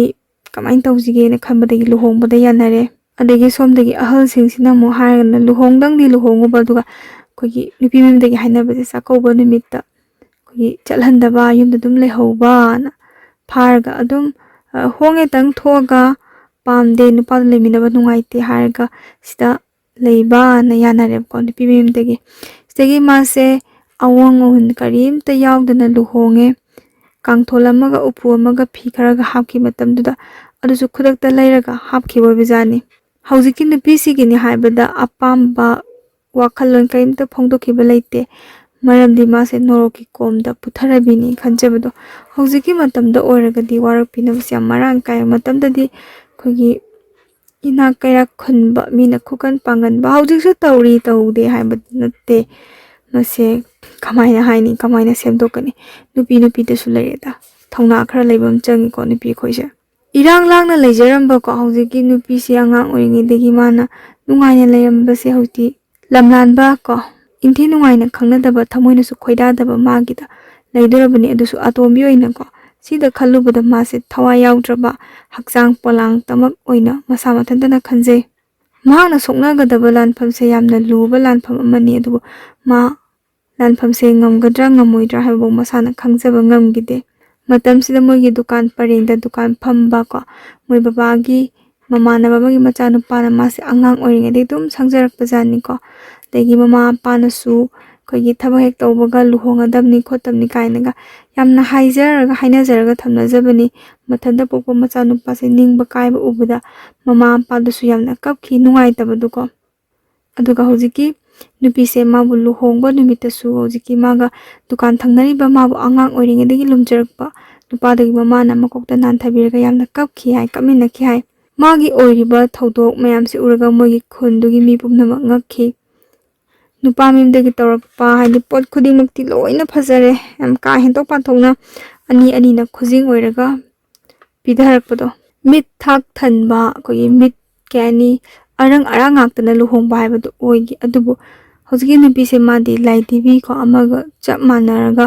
ohening moongda ohenba sananing moongda sanabagi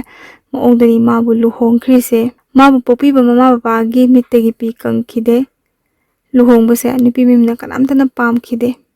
masibumna makse magina mapuroiba oigadawriba yamna phattaba nupase sida thokanba ngaktane bako duga magina mapa ko hojigi nupi sigina makubo oidoise sisu magi sareida manek haidabada imungsida kari mathongmarang khangna tawbasida mapa sisu khangba ngamdadana ko machagi sareida adu inba phattabagi hidak leitaba hainaba leidaina hui ngauraga huibu thi haibaduni matamdu tawrise masana phatraga mapa chenaba luhonglaba matamsida ko koi hojiki nupi si maga lonabi oriba machese sinadi yamna warauki aidi hongtrasu yabadubu nang honga idubu nang siamna aidi phattaba oina ubado kana gumbi amo orga sudum phattana uni ko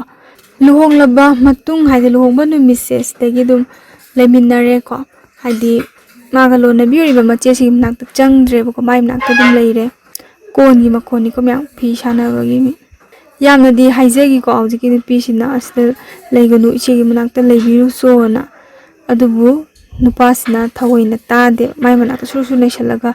ngaki apamba lawnaba honare somdadi hojiki nupi sina chakauba numisini mana ngairise nupi si mongse maku ibungo sina ko khara khangba male hadi macha nupasi sina ꯍꯧꯖꯤꯛꯀꯤ ꯃꯥꯒꯤ ꯃꯄꯨꯔꯣꯏꯕ ꯑꯣꯏꯔꯤꯕ ꯅꯨꯄꯥꯁꯦ ꯃꯌꯥꯝ ꯈꯔ ꯃꯥꯟꯅꯗꯕ, ꯃꯥꯅ ꯇꯧꯒꯦ ꯈꯟꯕ ꯊꯕꯛꯇ ꯊꯤꯡꯕ ꯌꯥꯗꯕ ꯑꯉꯥꯎꯕꯒꯤ ꯀꯣꯛ ꯄꯥꯟꯕ ꯃꯤꯁꯛ ꯑꯃꯅꯦ꯫ ꯁꯤꯃꯛꯅ ꯃꯀꯨ ꯏꯕꯨꯡꯉꯣ ꯑꯣꯏꯔꯤꯕ ꯃꯄꯥ ꯏꯕꯨꯡꯉꯣꯁꯦ ꯍꯨꯟꯗꯣꯛꯄꯁꯨ ꯌꯥꯗꯒꯨꯝ ꯇꯧ ꯃꯆꯥ ꯐꯠꯇꯕꯁꯦ ꯌꯥꯝ ꯋꯥꯅ ꯂꯣꯏꯅꯩꯀꯣ꯫ ꯇꯁꯦꯡꯅ ꯍꯧꯖꯤꯛꯀꯤ ꯃꯇꯝꯗ ꯑꯣꯏꯔꯗꯤ ꯋꯥꯔꯛꯄꯤꯅꯕꯁꯦ ꯐꯅꯌꯥꯝ ꯂꯩꯔꯗꯝꯅꯤ ꯍꯥꯏꯕ ꯃꯇꯝꯗꯨꯗꯗꯤ ꯑꯩꯈꯣꯏ ꯂꯩꯗꯤ ꯂꯩ ꯋꯥꯔꯛꯄꯤꯅꯕ, ꯑꯗꯨꯕꯨ ꯈꯤꯇꯪ ꯀꯩ ꯍꯥꯏꯅꯤ ꯋꯥꯊꯣꯛ ꯂꯥꯟꯊꯣꯛ ꯆꯥꯎꯕꯁꯦ ꯌꯥꯝ ꯃꯥꯡꯖꯩ ꯈꯟꯕꯒꯤ ꯌꯥꯔꯤꯕ ꯃꯈꯩ ꯂꯣꯏꯁꯟꯅꯕꯀꯣ ꯅꯨꯄꯤꯒꯤ ꯑꯅꯤꯡꯕ ꯑꯄꯥꯝꯕꯁꯦ ꯈꯔ ꯑꯩꯈꯣꯏꯒꯤ ꯃꯅꯨꯡꯗ ꯐꯨꯝꯖꯤꯜꯂꯒ ꯅꯨꯄꯤꯅꯁꯨ ꯐꯣꯡꯗꯣꯛꯅꯗꯕ ꯃꯇꯝ ꯑꯣꯏ, ꯑꯗꯨꯅꯁꯨꯅꯤ ꯍꯥꯏ꯫ ꯃꯥꯒꯤ ꯃꯄꯨꯔꯣꯏꯕꯒꯤ ꯏꯃꯨꯡꯁꯤ ꯑꯗꯨꯛꯀꯤ ꯃꯇꯤꯛ ꯋꯥꯠꯇ ꯄꯥꯗꯕ ꯏꯃꯨꯡꯅꯤ꯫ ꯏꯃꯨꯡ ꯃꯅꯨꯡ ꯄꯨꯂꯞ ꯆꯥꯏꯀꯣ, ꯆꯥꯛꯁꯨ ꯃꯇꯝꯗ ꯄꯨꯖꯥꯔꯤꯅ ꯑꯗꯨꯝ ꯊꯣꯡꯉꯦ, ꯑꯗꯒꯤ ꯏꯃꯨꯡꯒꯤ ꯆꯥꯅ ꯊꯛꯅꯕ ꯁꯦꯝꯕ ꯁꯥꯕꯅ ꯃꯅꯦꯝ ꯑꯅꯤꯅ ꯆꯪꯁꯜꯂꯒ ꯁꯦꯝꯕ꯫ ꯃꯤ ꯑꯃꯠꯇ ꯆꯥꯛꯈꯨꯝꯗ ꯆꯪꯍꯟꯗꯦ, ꯑꯦꯟꯁꯥꯡ ꯁꯦꯝꯕ, ꯋꯥꯏ ꯇꯩꯕ, ꯑꯗꯒꯤ ꯃꯄꯥꯟꯒꯤ ꯊꯕꯛ ꯍꯥꯏꯗꯤ ꯃꯤ ꯍꯦꯜꯄꯔ ꯊꯝꯃꯦ ꯍꯥꯏꯇꯥꯔꯦ꯫ ꯉꯥꯔꯤꯒꯁꯦ ꯈꯔꯨꯝ ꯈꯤꯜꯂꯒ ꯆꯥꯕ ꯏꯃꯨꯡꯅꯤ꯫ ꯆꯍꯤ ꯑꯃꯀꯣ ꯆꯥꯅꯕ ꯑꯩꯈꯣꯏꯒꯤ ꯉꯥꯃꯨ ꯂꯩꯔꯧꯁꯦ ꯁꯤꯒꯁꯦ ꯃꯌꯥꯝ ꯊꯝꯕ ꯏꯃꯨꯡꯅꯤ ꯍꯥꯏ꯫ ꯀꯥꯁꯨ ꯃꯌꯥꯝ ꯃꯈꯜ ꯃꯌꯥꯝ ꯂꯩꯕꯖꯥꯠꯅꯤ꯫ ꯈꯔꯅ ꯑꯩꯈꯣꯏꯒꯤ ꯗꯨꯀꯥꯟꯒꯤ ꯄꯣꯠꯆꯩ ꯊꯝꯅꯕ ꯒꯣꯗꯥꯎꯟ ꯑꯣꯏꯅ ꯁꯤꯖꯤꯟꯅꯩ ꯍꯥꯏ꯫ ꯍꯧꯖꯤꯛꯀꯤ ꯅꯨꯄꯤꯁꯤꯒ ꯂꯣꯟꯅꯕꯤ ꯑꯣꯏꯔꯤꯕ ꯃꯆꯦꯁꯦ ꯃꯥꯒꯤ ꯃꯆꯥꯅꯨꯄꯤ 2 ꯂꯩ꯫ ꯑꯉꯥꯡꯁꯤꯡꯁꯤꯗꯤ ꯀꯩꯝꯇ ꯈꯪꯖꯕ ꯅꯠꯇꯕꯅꯤꯀꯣ ꯍꯧꯖꯤꯛꯀꯤ ꯅꯨꯄꯤꯁꯤꯗ ꯃꯃꯤ ꯀꯧꯔꯒ ꯃꯇꯨꯡꯒ ꯀꯣꯏꯅ ꯏꯟꯅꯕꯀꯣ, ꯀꯩꯁꯨ ꯈꯪꯕ ꯅꯠꯇꯦ ꯍꯥꯏ ꯑꯉꯥꯡꯁꯤꯡꯁꯦ꯫ ꯑꯗꯩ ꯃꯥꯅꯁꯨ ꯌꯥꯝ ꯂꯨꯅ ꯇꯧꯖꯩ, ꯑꯉꯥꯡ ꯍꯥꯏꯕꯁꯤꯃꯛꯇꯕꯨ ꯅꯨꯡꯁꯤꯀꯣ, ꯂꯥꯏꯔꯤꯛ ꯇꯥꯛꯄꯤꯗꯅ ꯏꯔꯨꯖꯕꯤꯗꯅ ꯃꯆꯥꯅꯤ ꯈꯟꯅ ꯅꯨꯡꯁꯤꯅ ꯇꯧꯋꯦ꯫ ꯃꯥꯗꯤ ꯆꯥꯛꯀꯧꯕꯁꯦ ꯌꯥꯝ ꯋꯥꯅ ꯉꯥꯏꯔꯤꯕꯀꯣ꯫ ꯑꯗꯨꯒ ꯍꯧꯖꯤꯛꯀꯤ ꯃꯥꯒ ꯂꯣꯟꯅꯕꯤ ꯑꯣꯏꯔꯤꯕ ꯃꯆꯦꯁꯤꯅꯁꯨ ꯍꯥꯏꯇꯥꯔꯦ, ꯇꯁꯦꯡꯅ ꯃꯥꯒꯤ ꯃꯄꯨꯔꯣꯏꯕꯁꯦ ꯁꯤꯁꯤꯒ ꯑꯗꯨꯝ ꯋꯥꯔꯤ ꯋꯥꯇꯥꯏ ꯁꯥꯟꯅ ꯈꯣꯠꯅꯗꯅ ꯇꯧꯋꯦꯕ꯫ ꯍꯥꯏꯗꯤ ꯅꯨꯄꯤ ꯑꯃ ꯑꯣꯏꯔꯒ ꯃꯥꯒꯤ ꯅꯨꯄꯥꯅ ꯑꯇꯣꯞꯄ ꯅꯨꯄꯤ ꯑꯃ ꯄꯨꯁꯜꯂ ꯂꯩꯔꯒ ꯂꯨꯍꯣꯡꯉ ꯂꯩꯔꯒ ꯀꯧꯅ ꯉꯥꯡꯅꯗꯕ ꯇꯧꯗꯦ꯫ ꯃꯔꯝꯗꯤ ꯅꯨꯄꯥꯁꯦ ꯃꯀꯣꯛ ꯆꯥꯛꯄ, ꯃꯥꯅ ꯍꯥꯏꯔꯤꯉꯩ ꯌꯥꯒꯗꯕꯅꯤ ꯍꯥꯏꯕꯒꯤ ꯃꯑꯣꯡꯁꯤꯗ ꯃꯥꯒꯤ ꯅꯨꯄꯤ ꯑꯍꯟꯁꯤꯁꯨ ꯀꯤꯖꯕ, ꯁꯥꯎꯅꯤꯡꯉꯁꯨ ꯄꯥꯡꯒꯟ ꯐꯨꯗꯣꯛꯐꯝ ꯂꯩꯇꯕꯅꯤꯅ ꯑꯩꯈꯣꯏꯒꯤ ꯃꯥꯒꯤ ꯃꯄꯨꯔꯣꯏꯕꯅ ꯍꯪꯉꯛꯏꯕ ꯋꯥꯁꯦ ꯑꯗꯨꯝ ꯈꯨꯝꯃꯒ ꯁꯥꯎꯅꯤꯡꯉꯁꯨ ꯁꯥꯎꯅꯤꯡꯗꯕ ꯁꯥꯔꯒ ꯋꯥꯅ ꯂꯦꯟꯖꯕ ꯃꯤꯁꯛꯅꯤ ꯍꯥꯏ꯫ ꯐꯅ ꯋꯥꯠꯇ ꯄꯥꯗꯕ ꯏꯃꯨꯡ ꯑꯣꯏꯔꯒꯁꯨ ꯍꯧꯖꯤꯛꯀꯤ ꯅꯨꯄꯤꯁꯤꯅ ꯃꯥꯁꯦ ꯑꯩꯈꯣꯏ ꯆꯥꯛꯀꯧꯕ ꯅꯨꯃꯤꯠꯇ ꯂꯩꯍꯧꯕ ꯍꯥꯏꯁꯦ ꯄꯨꯔꯥ ꯃꯥꯒꯤ ꯋꯥꯁꯛꯅꯦꯕ ꯇꯁꯦꯡꯅ꯫ ꯆꯥꯛꯀꯧꯕ ꯅꯨꯃꯤꯠꯇ ꯃꯥꯁꯦ ꯍꯔꯥꯎ ꯂꯣꯏꯁꯤꯜꯂꯒ ꯆꯠꯂꯦ꯫ ꯃꯄꯨꯒꯤ ꯃꯌꯨꯝꯗ ꯃꯤ ꯃꯌꯥꯝ ꯇꯤꯜꯂꯒ ꯆꯥꯛꯀꯧꯕ ꯑꯗꯨꯝ ꯂꯣꯏꯁꯤꯜꯂꯦ꯫ ꯃꯤ ꯄꯨꯝꯅꯃꯛ ꯆꯠꯅꯈ꯭ꯔꯦ꯫ ꯑꯗꯩ ꯃꯅꯦꯝꯕꯣꯛꯀ ꯃꯆꯦꯁꯤꯡ ꯈꯔ ꯅꯠꯇꯅ ꯊꯣꯡꯒꯥꯜꯗ ꯑꯗꯨꯝ ꯃꯊꯪ ꯃꯔꯤ ꯊꯣꯛꯅꯕ ꯃꯇꯝꯅꯤ꯫ ꯆꯠꯁꯦꯅ ꯍꯥꯏꯅꯔꯛꯄ ꯃꯇꯝꯁꯤꯗ ꯃꯥꯗꯤ ꯆꯠꯂꯔꯣꯏꯅ ꯍꯥꯏꯕꯗꯒꯤ ꯅꯩꯔꯒ ꯃꯥꯁꯦ ꯑꯗꯨꯋꯥꯏꯗ ꯑꯗꯨꯝ ꯂꯩꯁꯜꯂꯦꯀꯣ꯫ ꯑꯗꯒꯤ ꯃꯝꯁꯜꯂꯛꯑꯦ ꯍꯥꯏꯇꯥꯔꯦꯅꯦ꯫ ꯃꯝꯁꯜꯂꯛꯄꯗꯒꯤ ꯃꯤꯁꯦ ꯋꯥ ꯌꯥꯝ ꯌꯥꯝꯅꯔꯛꯑꯦ꯫ ꯑꯗꯒꯤ ꯁꯣꯝ ꯅꯥꯀꯟ ꯃꯄꯥꯟꯗꯁꯨ ꯅꯨꯄꯥ ꯈꯔ ꯉꯥꯏꯔ ꯂꯩꯕꯖꯥꯠꯅꯤ꯫ ꯉꯥꯏꯔꯤꯁꯤꯅ ꯀꯃꯥꯏꯅ ꯍꯥꯏ, ꯃꯥꯒꯤ ꯃꯄꯨꯔꯣꯏꯕ ꯑꯣꯏꯕ ꯈꯔ ꯐꯠꯇꯕ ꯅꯨꯄꯥꯁꯦ ꯁꯤꯁꯦ ꯃꯥꯁꯦ ꯃꯣꯏꯁꯨ ꯆꯠꯂꯝꯗ꯭ꯔꯕ ꯑꯗꯨꯝ ꯉꯥꯏꯔ ꯂꯩꯔꯝꯃꯕ꯫ ꯃꯅꯦꯝ ꯃꯀꯨꯅ ꯍꯧꯖꯤꯛ ꯅꯨꯄꯤꯁꯤꯗ ꯍꯥꯏ, ꯃꯣꯏꯒꯤ ꯃꯥꯏ ꯌꯦꯡꯉꯒ ꯆꯠꯇꯕ ꯌꯥꯗꯦꯅ ꯑꯗꯨꯃꯥꯏꯅ ꯇꯧꯕꯤꯒꯅꯨ ꯈꯣꯠꯄꯤꯒꯅꯨꯅ꯫ ꯑꯗꯩ ꯃꯄꯨꯁꯤꯁꯨ ꯌꯥꯝ ꯈꯣꯏꯔꯝꯃꯒ ꯍꯥꯏꯖꯔꯦ꯫ ꯑꯗꯒꯤ ꯃꯧꯁꯦ ꯆꯠꯇ꯭ꯔꯒꯗꯤ ꯑꯩꯈꯣꯏꯁꯨ ꯆꯠꯂꯔꯣꯏꯅ ꯑꯗꯨꯝ ꯂꯩꯁꯜꯂꯕ ꯃꯣꯏꯁꯦ ꯐꯝꯃꯒ ꯂꯩꯊꯣꯛꯈ꯭ꯔꯦ꯫ ꯃꯝꯁꯤꯜꯂꯛꯄꯗꯒꯤꯗꯤ ꯑꯗꯨꯝ ꯅꯨꯡꯁꯥ ꯊꯤꯅꯔꯒ ꯎꯄꯥꯏ ꯂꯩꯇꯕꯗꯒꯤ ꯃꯥꯁꯦ ꯑꯗꯨꯝ ꯂꯥꯛꯑꯦꯀꯣ ꯅꯨꯄꯥ ꯃꯌꯨꯝꯁꯤꯗ꯫ ꯊꯣꯛꯈꯤꯕ ꯊꯧꯗꯣꯛ ꯋꯥꯊꯣꯛ ꯃꯌꯥꯝꯁꯦ ꯃꯅꯥ ꯃꯅꯤꯟ ꯅꯥꯏꯗꯅꯕ ꯑꯗꯨꯝ ꯂꯣꯟꯅ ꯑꯗꯨꯝ ꯊꯝꯖꯤꯟꯈ꯭ꯔꯦ꯫ ꯍꯧꯖꯤꯛꯀꯤ ꯅꯨꯄꯤꯒꯤ ꯃꯅꯦꯝꯄꯣꯛ ꯑꯇꯣꯝꯕꯤꯁꯦꯀꯣ, ꯁꯤꯁꯦ ꯌꯥꯝ ꯐꯩ꯫ ꯑꯗꯩ ꯈꯪꯗꯕ ꯀꯌꯥ ꯑꯃ ꯐꯖꯅ ꯇꯥꯛꯄꯤꯗꯅ ꯇꯝꯕꯤꯗꯅ ꯈꯣꯠꯇꯅ ꯐꯤꯅ ꯀꯃꯥꯏꯅ ꯌꯥꯟꯒꯅꯤ, ꯊꯥꯏꯅꯗꯤ ꯐꯤ ꯀꯃꯥꯏꯅ ꯌꯥꯟꯒꯅꯤ, ꯆꯥꯛ ꯀꯃꯥꯏꯅ ꯊꯣꯡꯒꯅꯤ, ꯋꯥꯏ ꯀꯃꯥꯏꯅ ꯇꯩꯒꯅꯤ, ꯁꯤ ꯌꯥꯝ ꯇꯥꯛꯏ꯫ ꯍꯧꯖꯤꯛꯀꯤ ꯃꯇꯝꯗ ꯇꯥꯛꯎꯔꯒꯗꯤ ꯑꯩꯈꯣꯏ ꯅꯣꯏ ꯍꯥꯏꯗꯨꯁꯨ ꯑꯩ ꯈꯪꯉꯦ ꯀꯥꯏꯅ ꯍꯥꯏꯕ ꯀꯥꯡꯕꯨ ꯑꯃꯁꯨ ꯌꯥꯎꯏ, ꯈꯪꯉꯦ ꯍꯩꯔꯦ꯫ ꯍꯧꯖꯤꯛ ꯃꯇꯝꯗꯗꯤ ꯃꯤꯅ ꯇꯥꯛꯄꯁꯤ ꯀꯌా ꯄꯥꯝꯅꯗꯦ, ꯑꯁ ꯑꯩ ꯏꯁꯥꯅ ꯈꯪꯅ ꯂꯣꯏ ꯇꯧꯖꯩꯅ ꯍꯥꯏꯕ ꯉꯥꯛꯇꯅ ꯑꯌꯥꯝꯕꯅ ꯇꯥꯛꯅꯗ꯭ꯔꯦꯗꯅꯀꯣ꯫ ꯑꯗ ꯃꯇꯝꯗ ꯇꯥꯛꯄꯤ ꯈꯣꯠꯄꯤꯗꯅ ꯌꯥꯝ ꯇꯧꯏ ꯍꯥꯏ꯫ ꯑꯗꯩ ꯇꯁꯦꯡꯅ ꯆꯥꯛꯀꯧꯕ ꯅꯨꯃꯤꯠꯇ ꯍꯜꯂꯛꯇꯣꯏꯅꯦꯅ ꯄꯣꯠ ꯆꯩꯗꯤ ꯃꯌꯥꯝ ꯍꯥꯞꯄ ꯅꯠꯇ꯭ꯔꯕꯅꯤꯅꯀꯣ, ꯃꯥꯒꯤ ꯑꯋꯥꯠ ꯑꯄꯥ ꯈꯨꯗꯤꯡꯃꯛꯁꯦ ꯃꯀꯨꯕꯣꯛꯀ ꯃꯅꯦꯝꯄꯣꯛ ꯑꯇꯣꯝꯕꯤꯁꯤꯅ ꯑꯋꯥꯠꯄꯁꯤꯡꯁꯦ ꯂꯣꯏꯅ ꯂꯩꯕꯤ, ꯃꯥꯒꯤꯅꯤ ꯍꯥꯏꯕꯗ ꯀꯩꯝꯇ ꯋꯥꯠꯍꯟꯗꯦꯕ꯫ ꯑꯗꯨꯕꯨ ꯍꯧꯖꯤꯛꯀꯤ ꯅꯨꯄꯤꯁꯦ ꯃꯥꯒꯤ ꯇꯟꯖꯥ ꯌꯦꯡꯉꯤꯅꯦꯕ, ꯌꯨꯝꯁꯤꯗꯤ ꯀꯃꯥꯏꯅ ꯆꯦꯟꯁꯤꯒꯦꯅ ꯁꯤꯒꯤ ꯋꯥꯈꯜꯁꯦ ꯑꯗꯨꯝ ꯂꯣꯏꯅꯔꯒ ꯈꯜꯂꯕ꯫ ꯅꯣꯡꯃ ꯇꯥꯂꯛ ꯑꯃꯗꯀꯣ ꯃꯥꯁꯦ ꯌꯦꯡꯉꯒ ꯒꯦꯠꯀꯤ ꯃꯄꯥꯟꯁꯤꯗ ꯊꯣꯛꯑꯒ ꯃꯥꯏꯀꯩꯁꯦ ꯀꯗꯣꯝꯗ ꯆꯠꯀꯗꯕꯅꯣꯅ ꯈꯟ ꯁꯨꯝ ꯈꯣꯡꯁꯦ ꯊꯥꯡꯗꯣꯔꯛꯄ ꯖꯥꯠꯅꯤꯗ꯫ ꯑꯗꯩ ꯂꯝꯕꯤ ꯂꯝꯃꯥꯡꯁꯦ ꯒ꯭ꯌꯥꯟ ꯃꯦꯟ ꯇꯥꯗꯕꯀꯣ, ꯑꯗꯨ ꯃꯥꯅꯁꯨ ꯌꯥꯝ ꯇꯣꯏꯅ ꯄꯥꯛꯅ ꯆꯠꯇꯕ ꯃꯐꯝ ꯑꯣꯏꯕꯒꯤ ꯂꯩꯔꯛꯅ ꯀꯗꯣꯝꯅꯣ ꯀꯃꯥꯏꯅ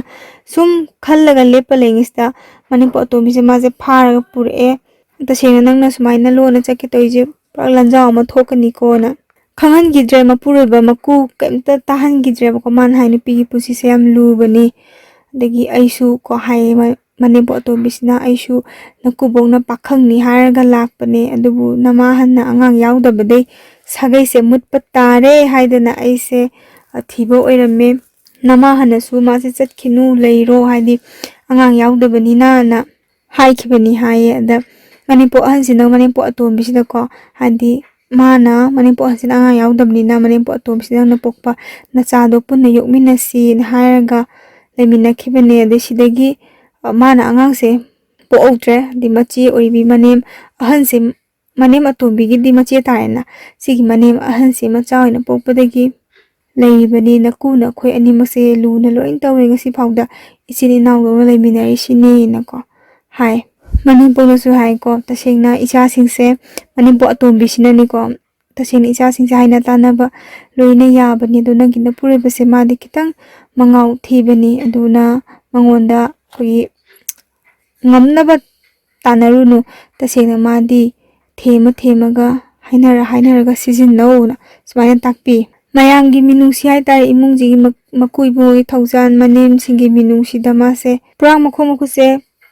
ꯐꯥꯖꯤꯟꯈ꯭ꯔꯕꯩ ꯇꯥꯏꯞꯇ ꯑꯗꯨꯝ ꯂꯩꯃꯤꯟꯅꯈ꯭ꯔꯦ ꯅꯨꯄꯥꯁꯤꯒꯀꯣ. ꯃꯆꯦꯁꯤꯡꯒꯤ ꯃꯆꯥꯀꯣ ꯃꯥꯅꯁꯨ ꯃꯆꯥ ꯁꯛꯅ ꯌꯣꯛꯆꯔꯤꯕ ꯑꯉꯥꯡꯁꯤꯡꯁꯦ ꯁꯤꯁꯤꯒ ꯃꯃꯥꯟꯅꯕꯤꯗꯧꯅꯒ ꯂꯣꯏꯅꯔꯒ ꯃꯥꯁꯨ ꯅꯨꯡꯉꯥꯏꯅ ꯂꯩꯃꯤꯟꯅꯈꯤ. ꯇꯁꯦꯡꯅ ꯌꯨꯝ ꯄꯥꯟꯕꯒꯤ ꯅꯨꯄꯥ ꯅꯨꯄꯤꯒꯤ ꯅꯨꯡꯉꯥꯏꯕꯗꯤ ꯅꯠꯇꯦ. ꯃꯥꯗꯤ ꯃꯌꯥꯝ ꯄꯨꯟꯕ ꯀꯣ ꯍꯥꯏꯗꯤ ꯋꯥꯔꯕ ꯄꯦꯟꯗꯕ ꯐꯣꯡꯗꯣꯛꯅꯤꯡꯉꯥꯏ ꯂꯩꯇ꯭ꯔꯒ ꯑꯉꯥꯡꯁꯤꯡꯒ ꯑꯗꯨꯝ ꯍꯔꯥꯎ ꯇꯌꯥꯝꯅ ꯂꯩꯖꯕꯁꯤꯅ ꯃꯥꯒꯤ ꯅꯨꯡꯉꯥꯏꯕ ꯑꯣꯏꯖꯈꯤ. ꯍꯧꯖꯤꯛꯀꯤ ꯅꯨꯄꯤꯁꯦ ꯃꯥꯁꯨ ꯊꯕꯛ ꯑꯃ ꯇꯧꯅꯕꯅ ꯃꯀꯨ ꯏꯕꯨꯡꯉꯣꯅ ꯀꯟꯅ ꯍꯣꯠꯅꯩꯀꯣ. ꯒꯣꯔꯃꯦꯟ ꯁꯥꯔꯚꯤꯁ ꯑꯃ ꯐꯪꯅꯕꯅꯦꯅ. ꯍꯧꯖꯤꯛꯀꯤ ꯅꯨꯄꯥ ꯃꯌꯨꯝꯁꯦ ꯃꯣꯏꯗꯤ ꯒꯚꯔꯟꯃꯦꯟꯠ ꯁꯥꯔꯚꯤꯁ ꯇꯧꯕꯁꯦ ꯑꯃꯠꯇ ꯂꯩꯇꯦ. ꯍꯥꯏꯗꯤ ꯕꯤꯖꯤꯅꯦꯁ ꯇꯧꯕ ꯏꯃꯨꯡꯅꯦꯕꯀꯣ. ꯑꯗꯨꯒ ꯍꯧꯖꯤꯛꯀꯤ ꯅꯨꯄꯤꯁꯦ ꯃꯥꯒꯤꯗꯤ ꯅꯨꯄꯥ ꯑꯣꯏꯕ ꯃꯄꯨꯔꯣꯏꯕꯁꯦ ꯃꯥꯗꯤ ꯌꯨꯝꯗ ꯄꯥꯛ ꯂꯩꯇꯦ. ꯄꯥꯈꯪ ꯃꯆꯥꯒꯤ ꯇꯥꯏꯞꯇ ꯀꯣꯏꯆꯠ ꯆꯠꯄ ꯂꯩꯕ MSUꯒꯤ ꯃꯤꯅꯤꯒ ꯍꯥꯏꯔꯒ ꯌꯨꯝꯗ ꯐꯖꯅ ꯂꯩꯇꯕ ꯃꯤꯁꯛꯅꯦꯕ. ꯃꯌꯨꯝꯗ ꯅꯨꯄꯤ ꯑꯅꯤ ꯊꯝꯖꯤꯜꯂꯒ ꯄꯥꯈꯪ ꯃꯆꯥꯒꯤ ꯇꯥꯏꯞꯇ ꯂꯩꯊꯣꯛꯄ ꯃꯤꯅꯤ ꯃꯥꯗꯤ. ꯊꯤ ꯉꯥꯎꯁꯟꯅꯕ ꯑꯣꯏꯕꯖꯥꯠꯅꯤꯗ. ꯃꯇꯝ ꯈꯔꯒꯤ ꯇꯨꯡꯗ ꯍꯧꯖꯤꯛꯀꯤ ꯅꯨꯄꯤꯁꯦ ꯃꯥꯁꯦ ꯊꯕꯛ ꯇꯧꯔꯦ. ꯑꯗꯩ ꯃꯥ ꯊꯕꯛ ꯇꯧꯈꯤꯕꯗꯒꯤ ꯍꯧꯖꯤꯛꯀꯤ ꯃꯥꯒꯤ ꯃꯄꯨꯔꯣꯏꯕꯁꯦ ꯁꯤꯅ ꯃꯥꯁꯨ ꯃꯣꯔꯦꯗ ꯆꯠꯀꯅꯤ ꯀꯔꯕꯥꯔ ꯇꯧꯒꯅꯤ ꯄꯩꯁꯥ ꯄꯤꯌꯣꯅ ꯉꯪꯕꯗꯒꯤ ꯃꯀꯨ ꯏꯕꯨꯡꯉꯣꯁꯦ ꯑꯁꯤꯁꯤꯅ ꯃꯥꯒꯤ ꯅꯤꯡꯉꯥꯏꯗ ꯈꯥꯡꯕ ꯉꯝꯗ꯭ꯔꯤꯅꯤ ꯈꯪꯗꯦ ꯑꯃꯅꯤ ꯈꯪꯗꯦ ꯃꯥꯁꯦ ꯃꯣꯔꯦ ꯆꯠꯍꯜꯂꯦ. ꯅꯨꯃꯤꯠ 4ꯅꯤ 5ꯅꯤ ꯍꯦꯛꯇ ꯍꯜꯂꯛꯇꯦꯀꯣ ꯃꯣꯔꯦꯗ ꯆꯠꯈ꯭ꯔꯒ. ꯀꯔꯤ ꯄꯣꯠ ꯄꯨꯔꯛꯏꯕꯅꯣ ꯀꯔꯤ ꯀꯔꯕꯥꯔ ꯇꯧꯔꯤꯕꯅꯣ ꯍꯥꯏꯕꯁꯨ ꯈꯪꯗꯦ. ꯍꯧꯖꯤꯛꯀꯤ ꯅꯨꯄꯤꯁꯦꯀꯣ ꯁꯤꯁꯨ ꯃꯥꯁꯨ ꯃꯆꯥꯅꯨꯄꯤ ꯑꯃ ꯐꯪꯖꯔꯦ. ꯃꯥꯅ ꯑꯉꯥꯡ ꯄꯣꯛꯄꯒꯤ ꯃꯇꯥꯡꯁꯦ ꯁꯤꯗꯩꯁꯤꯗ ꯍꯧꯖꯤꯛꯀꯤ ꯃꯥꯒꯤ ꯃꯄꯨꯔꯣꯏꯕꯁꯦ ꯃꯣꯔꯦꯗ ꯑꯗꯨꯝ ꯇꯣꯏꯅ ꯆꯠꯂꯤꯀꯣ. ꯀꯨꯏꯅ ꯍꯜꯂꯛꯇꯦ. ꯃꯇꯝꯒꯤ ꯃꯇꯨꯡ ꯏꯟꯅ ꯍꯧꯖꯤꯛꯀꯤ ꯅꯨꯄꯤꯁꯤꯁꯨ ꯃꯥꯁꯨ ꯁꯨꯇꯤ ꯂꯣꯏꯔꯒ ꯑꯣꯐꯤꯁ ꯀꯥꯕ ꯍꯧꯔꯦ. ꯈꯔ ꯂꯩꯔꯒꯗꯤ ꯃꯁꯥꯗ ꯂꯩꯅꯥ ꯑꯃ ꯅꯥꯔꯛꯑꯦꯀꯣ. ꯑꯗꯨꯝ ꯍꯣꯁꯄꯤꯇꯥꯜꯗ ꯌꯦꯡꯉꯨꯕꯗ ꯃꯥꯁꯦ ꯈꯪꯉꯦ ꯃꯥꯒꯤ ꯅꯨꯄꯥꯁꯦ ꯐꯠꯇꯕ ꯂꯤꯆꯠ ꯑꯃ ꯆꯠꯂꯦ ꯍꯥꯏꯕꯁꯦ ꯃꯥ ꯈꯪꯉꯦꯕ. ꯃꯥ ꯌꯥꯝꯅ ꯀꯤꯔꯦ. ꯑꯗꯨꯕꯨ ꯀꯔꯤꯗꯤ ꯍꯥꯏꯔꯨꯅꯤ ꯀꯔꯤꯝꯇ ꯍꯥꯏꯕ ꯉꯝꯖꯗꯦ. ꯀꯔꯤ ꯂꯩꯅꯥ ꯅꯥꯕꯅꯣ ꯍꯥꯏꯕꯗꯤ ꯁꯤꯗ ꯄꯟꯕꯤꯔꯛꯇ꯭ꯔꯦꯀꯣ. ꯑꯗꯒꯤ ꯁꯤꯗꯒꯤ ꯃꯥꯅ ꯑꯃꯨꯛ ꯑꯣꯐꯤꯁ ꯀꯩꯀꯥ ꯆꯠꯄ ꯇꯧꯕꯁꯤꯗ ꯃꯥꯒꯤ ꯃꯄꯨꯔꯣꯏꯕꯁꯤꯅ ꯅꯣꯡꯃꯒꯤ ꯈꯝꯕꯜ ꯆꯥꯎꯕ ꯑꯗꯨꯝ ꯍꯦꯟꯖꯜꯂꯛꯄ. ꯄꯥꯝꯖꯗꯕ ꯌꯨꯝꯕꯥꯟ ꯀꯣ ꯅꯨꯡꯁꯤꯗꯕ ꯅꯨꯄꯥꯒ ꯂꯩꯃꯤꯟꯅꯕ ꯈꯣꯏꯗꯥꯗꯕ ꯃꯀꯥꯗ ꯄꯨꯟꯁꯤ ꯂꯦꯟꯕ ꯀꯣ ꯁꯤꯕ ꯉꯥꯏꯅ ꯍꯤꯡꯕ ꯅꯠꯇꯅ ꯃꯄꯣꯛ ꯊꯤꯔꯕꯤ ꯃꯥꯒꯤ ꯄꯨꯟꯁꯤꯁꯤꯗ ꯎꯄꯥꯏ ꯂꯩꯇꯦ. ꯁꯤꯕꯁꯨ ꯉꯝꯗꯦ ꯃꯔꯝꯗꯤ ꯃꯆꯥꯁꯨ ꯌꯥꯎꯁꯤꯜꯂꯛꯑꯕꯅꯤꯅ ꯍꯥꯏ. ꯑꯗꯩ ꯃꯄꯥꯝꯒꯤ ꯃꯃꯥ ꯃꯄꯥꯅꯁꯨ ꯃꯥꯕꯨ ꯍꯟꯅ ꯌꯦꯡꯉꯛꯇꯦ. ꯁꯥꯎꯅꯤꯡꯕ ꯋꯥꯔꯧꯕ ꯀꯣ ꯇꯁꯦꯡꯅ ꯃꯥ ꯋꯥꯔꯒꯗꯤ ꯌꯨꯝꯗ ꯑꯗꯨꯝ ꯍꯟꯖꯔꯛꯆꯅꯤꯗ ꯀꯥꯏꯅ ꯈꯟꯕꯒꯤ ꯄꯥꯎꯁꯦ ꯀꯌా ꯐꯥꯎꯅꯈꯤꯗ꯭ꯔꯦ. ꯂꯥꯏꯕꯛꯅ ꯃꯤꯔꯥꯏꯕꯤꯔꯕꯀꯣ ꯃꯥꯁꯦ ꯂꯥꯏꯕꯛꯅ ꯃꯤꯔꯥꯏꯕꯤꯔꯒ ꯍꯤꯡꯂꯤꯕꯅꯤ. ꯇꯔꯪ ꯃꯔꯪꯒꯨꯝꯕ ꯄꯨꯟꯁꯤ ꯃꯍꯤꯡ ꯑꯃꯗꯀꯣ ꯃꯥ ꯍꯤꯡꯉꯤ. ꯃꯤꯌꯥꯝ ꯃꯔꯛꯁꯤꯗꯀꯣ ꯍꯤꯡꯗꯕ ꯌꯥꯗꯕꯒꯤ ꯄꯨꯔꯥ ꯗꯟꯗꯤꯅꯤ ꯈꯜꯂꯒ ꯍꯤꯡꯖꯔꯤꯕ ꯄꯨꯟꯁꯤꯅꯤ ꯃꯥꯒꯤ ꯄꯨꯟꯁꯤꯁꯦ. ꯃꯆꯥꯁꯤꯡꯁꯦꯀꯣ ꯀꯗꯥꯏꯗ ꯁꯣꯏꯈꯤꯒꯗꯒꯦ ꯂꯥꯏꯔꯤꯛ ꯂꯥꯏꯁꯨꯅ ꯀꯗꯥꯏꯗ ꯇꯝꯍꯟꯒꯗꯒꯦ ꯍꯥꯏꯅ ꯍꯣꯠꯅꯕꯁꯦ ꯑꯗꯨꯝ ꯋꯥꯖꯔꯛꯄꯁꯤꯅ ꯄꯨꯟꯁꯤ ꯑꯣꯏꯖꯕ ꯍꯥꯏꯇꯥꯔꯦ. ꯅꯨꯄꯤ ꯑꯃ ꯑꯣꯏꯕꯒꯤ ꯃꯆꯥꯁꯤꯡꯁꯨ ꯈꯔ ꯆꯥꯎꯔꯦ. ꯃꯥꯁꯨ ꯈꯔꯗꯤ ꯄꯣꯊꯥꯔꯦ. ꯑꯗꯨꯕꯨ ꯃꯥꯒꯤ ꯅꯨꯄꯥꯒꯤ ꯃꯔꯝꯗ ꯃꯥꯅ ꯍꯥꯏꯅꯤꯡꯕ ꯉꯥꯡꯅꯤꯡꯕ ꯀꯣ ꯅꯪ ꯁꯤ ꯇꯧꯒꯅꯨ ꯁꯤ ꯇꯧꯕ ꯐꯠꯇꯦꯁꯦ ꯑꯃꯠꯇ ꯍꯥꯏꯅꯤꯡꯕ ꯄꯣꯛꯇ꯭ꯔꯦꯕ. ꯃꯔꯝꯗꯤ ꯃꯥꯒꯤ ꯃꯄꯨꯔꯣꯏꯕꯅ ꯑꯐꯕ ꯋꯥꯈꯜ ꯑꯃꯠꯇ ꯈꯟꯗꯦ. ꯄꯩꯁꯥ ꯃꯥꯡꯍꯟꯕ ꯑꯗꯨꯒ ꯃꯥꯒꯤ ꯅꯨꯄꯤꯕꯨ ꯐꯨꯕ ꯆꯩꯕ ꯁꯤꯅ ꯃꯥꯒꯤ ꯃꯊꯧ ꯑꯣꯏꯕ. ꯐꯨꯕ ꯆꯩꯕꯁꯤꯃ ꯅꯣꯡꯃꯒꯤ ꯍꯦꯟꯒꯠꯂꯛꯑꯦ. ꯃꯥꯒꯤ ꯃꯄꯨꯔꯣꯏꯕꯒꯤꯀꯣ ꯂꯝꯆꯠꯁꯦ ꯀꯤꯕꯗꯒꯤ ꯃꯥꯒ ꯂꯩꯃꯤꯟꯅꯗꯅꯕ ꯑꯌꯥꯝꯕ ꯃꯇꯝꯗ ꯍꯣꯠꯅꯩ. ꯃꯁꯤꯅ ꯃꯔꯝ ꯑꯣꯏꯔꯒ ꯃꯥꯒꯤ ꯃꯄꯨꯔꯣꯏꯕꯒꯤ ꯑꯁꯥꯎꯕꯁꯤ ꯍꯦꯟꯒꯠꯂꯛꯑꯦ. ꯇꯟꯖꯥꯁꯤꯗꯀꯣ ꯍꯧꯖꯤꯛꯀꯤ ꯅꯨꯄꯤꯁꯦ ꯃꯥꯁꯨ ꯃꯥꯒꯤ ꯃꯆꯥꯅꯨꯄꯥ ꯑꯃ ꯄꯣꯛꯑꯦ. ꯑꯉꯥꯡꯁꯤꯅ ꯆꯍꯤ 3 ꯁꯨꯔꯛꯄꯗ ꯃꯆꯥꯅꯨꯄꯤ ꯑꯍꯟꯁꯦ ꯆꯦꯟꯈ꯭ꯔꯦ. ꯌꯥꯝ ꯑꯉꯥꯡ ꯑꯣꯏꯅ ꯆꯦꯜꯂꯝꯒꯗꯕ ꯃꯥꯜꯂꯦ. ꯏꯃꯨꯡꯗ ꯂꯥꯜ ꯑꯃ ꯇꯥꯔꯦ. ꯅꯨꯄꯥꯁꯤꯅ ꯊꯤꯅ ꯇꯧꯕꯗꯒꯤꯀꯣ ꯃꯆꯥꯅꯨꯄꯤꯁꯦ ꯆꯦꯟꯈꯤꯕꯅꯤ ꯍꯥꯏꯗꯨꯅ ꯂꯣꯏꯅ ꯇꯥꯏꯅꯕꯤꯕ. ꯉꯁꯥꯏꯒꯤ ꯃꯄꯥꯒꯤ ꯃꯑꯣꯡ ꯃꯇꯧꯗ ꯇꯜꯂꯤꯔꯥ ꯀꯔꯤꯅꯣ ꯑꯗꯒꯤ ꯁꯦꯟꯅꯗ꯭ꯔꯤꯅꯤ ꯑꯃꯅꯤ pulap tainabibado ko tasengna machanupisina mapagi licha sajat di mamana waba khotpa magisu paisa khaktana yaraktaba ko ingna chikna lainingba natraga wakhal phathadabagi oirambe ai adumangna maram oiraga machanupina chelamgadaba maleba adubu maku ibungo sina sinbiraga ko masu se yam chauna luhongbiki mapuroibagi isausi loiba naide nupa se langba isausi hadi ngasagi machanupi chenkibadusu nangna angangsingda luna tawdaduna tawrini kholini kaini haibako tasengna waridadi sigi warisdadi panbirakte cheliba machanupisi hojiki nupisina pokpra natraga ko kogi magi mache duna maga lonabi oriba mache duna pokko machara haibadumakti palaktre saisidade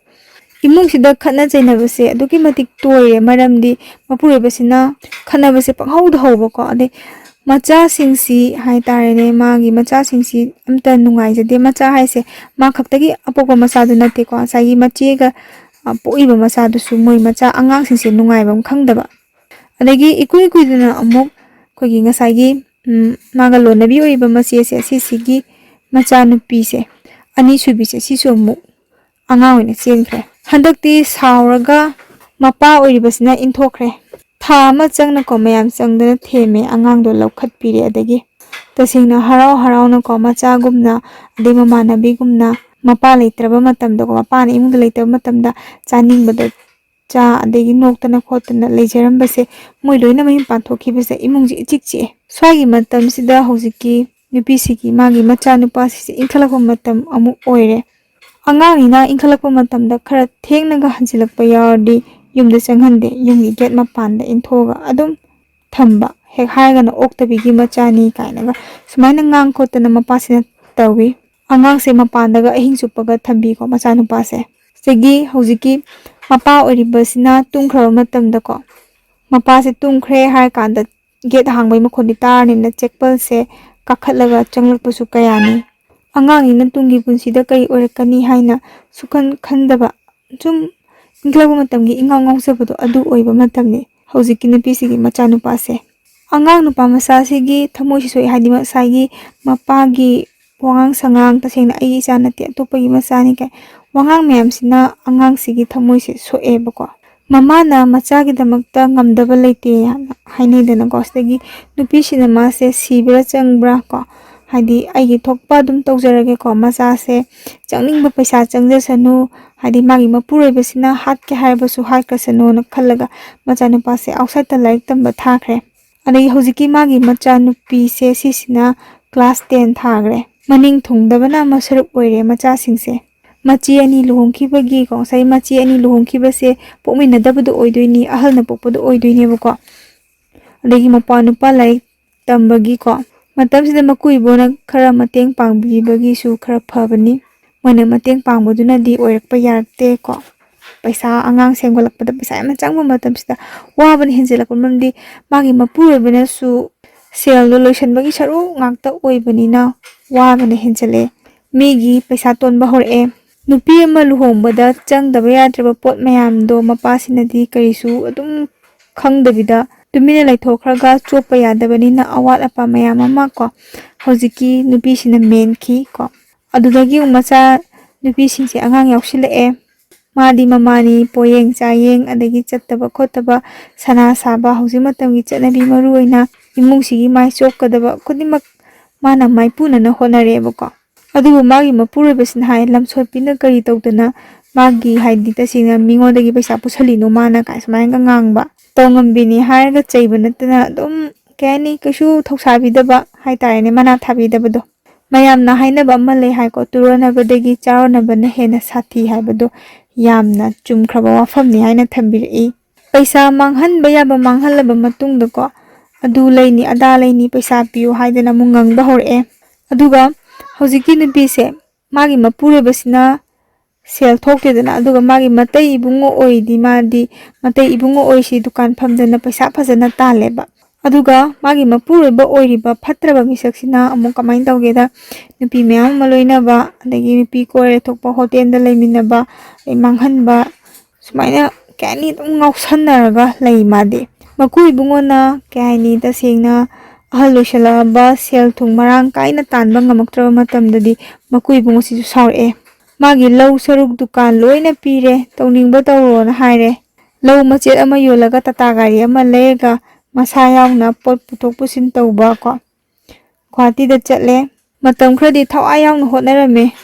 Amuk ware hainga driver loina sina thoga amuk leithokre. Sidagidi nongmadi makuibungo sina nasa yaudravadi yaroi. Paisa tanba haibase yamna lubani nasagi thabakti nasana cheksinna hotnagadabane na haibadagi gari chatpa amuk haure. Yumdagidi ko haidi hauji yum dup thamaiga thadana gari ga do phasana chamthoga chatki. Gari loibase amot akai adagi ama sengse phasana khaidaba yade hai ko. Adu sumaina phasana tawdragadi driver da asok apan dum nangbani ko gari loibase chekshandradi yade na hai. Sumaina matam khra thawai yauna amuk gari chatle yamna kanaba jani hai gari chatpase dubu haujiki ko paisa phangagasu nongmata machagi paisa thabiyu adagi yadeba haisu haikide nupisina paisa thanaba sinbiyu sinabiyu kana swai haigide masu pharsu patrasu thagi salary khra doisu phangibanina marup yauraga atonba singnaba machagi adagi thagi sel thanaba kana honaye gari chaluba halaga dum wahai khuding haiba namana sadin nungairene kaina icha singdo loina tanthokraga minaina khoina mapu sadana leire khole kaina ko sigumba wahai wata kyase machanupi se khangba haitabanina yamna kapki asuk phattaba nupasta kari leramlibano kaina haina yam waraujabado imanangna kaino su phattaba nupasta na impalamisibo kaina ga machanupi sigi phi ama phawba thonkhide mama sina kaujiki nupi sina mana leijaba ngaktani mapagi wangang sangang kaya je sida ko adum penjadabanina pangbanina angangdo gi machanupi se hujiki nupi sigi machanupi se mapana thin ngam nuaitadana ma khangnariba chanajariba nupa sida ko pause tamjaba jani babana sumaina hai sumaina ngange khole adi chechejing luhonggibado akoina tanthokibani aduga akoi minai akoina mapu sai hai khole na haibde tamba jani sidagi nupa machaduna akoi nungsijabagi ko mayang wara male khalaga adum puraga chatkhre masu chenkreba moise angang ngangtani phadongna se na haibada nupa mayumdagi hai nupa machasina sungya yadre luhonglaba matungda su makhoi se lai dum tamhanbiyo na haibadagi tasengna luhongmuda paisa yam changaloisi angang singse laik laisu phasana tamhanje na koi maming tangyoina luhongsi gi senjau thadaroise na haibajani hojiki nupi sina magi macha ningon sina chengkhriba nupa mayum sida ade somna kandaju awunpot amta unbirakanu pot amta habirakanu hayeng angang singse laik tambada matengoina aduna phaye na haibadagi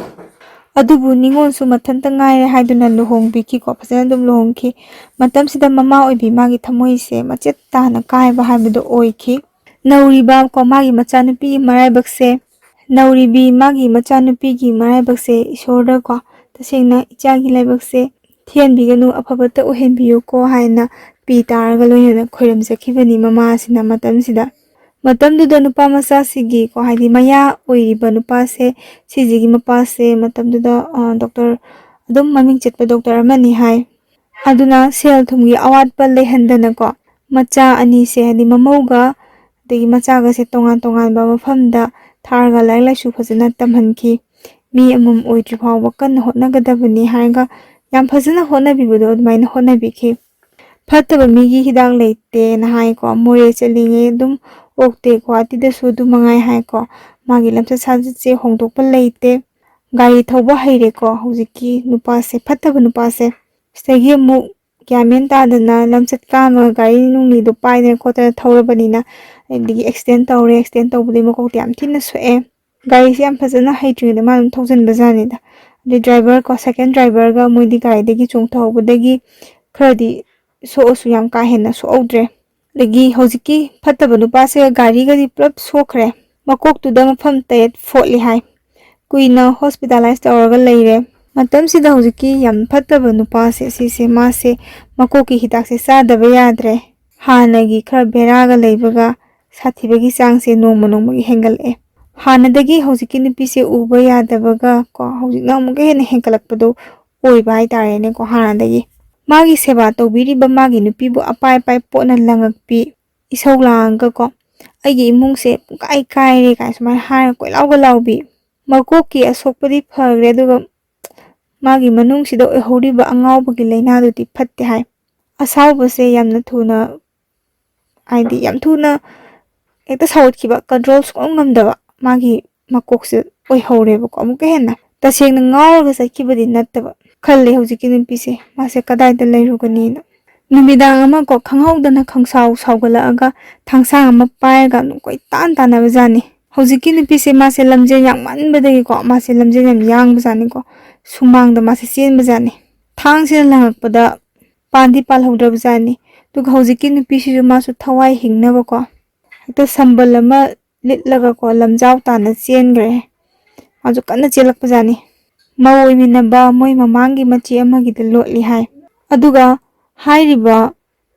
ꯍꯧꯖꯤꯛꯀꯤ ꯃꯥꯅ ꯂꯣꯠꯂꯤꯕ ꯃꯆꯦ ꯍꯣꯏꯁꯦ ꯍꯟꯗꯛꯀꯤꯁꯤꯅ ꯍꯥꯏꯇꯥꯔꯦ ꯊꯥꯡ ꯂꯪꯉꯛꯄꯁꯤꯅ ꯁꯤꯅ ꯑꯍꯥꯟꯕ ꯅꯠꯇꯦ ꯍꯥꯏꯌꯦꯕꯀꯣ ꯂꯣꯠꯂꯤꯁꯦ꯫ ꯅꯣꯡꯉꯥꯜꯂꯒ ꯃꯥꯒꯤ ꯃꯄꯨꯔꯣꯏꯕꯁꯤꯅ ꯁꯥꯎꯕ ꯐꯔꯒ ꯆꯪꯕ ꯉꯥꯛꯇꯅꯤ꯫ ꯅꯨꯃꯤꯠꯁꯤꯗꯀꯣ ꯈꯨꯠꯂꯥꯏ ꯌꯥꯎꯔꯛꯄꯗꯒꯤꯀꯣ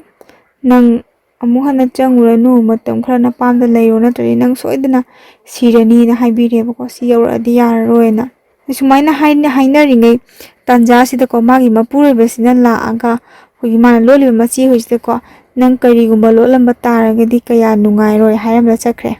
ꯑꯗꯒꯤ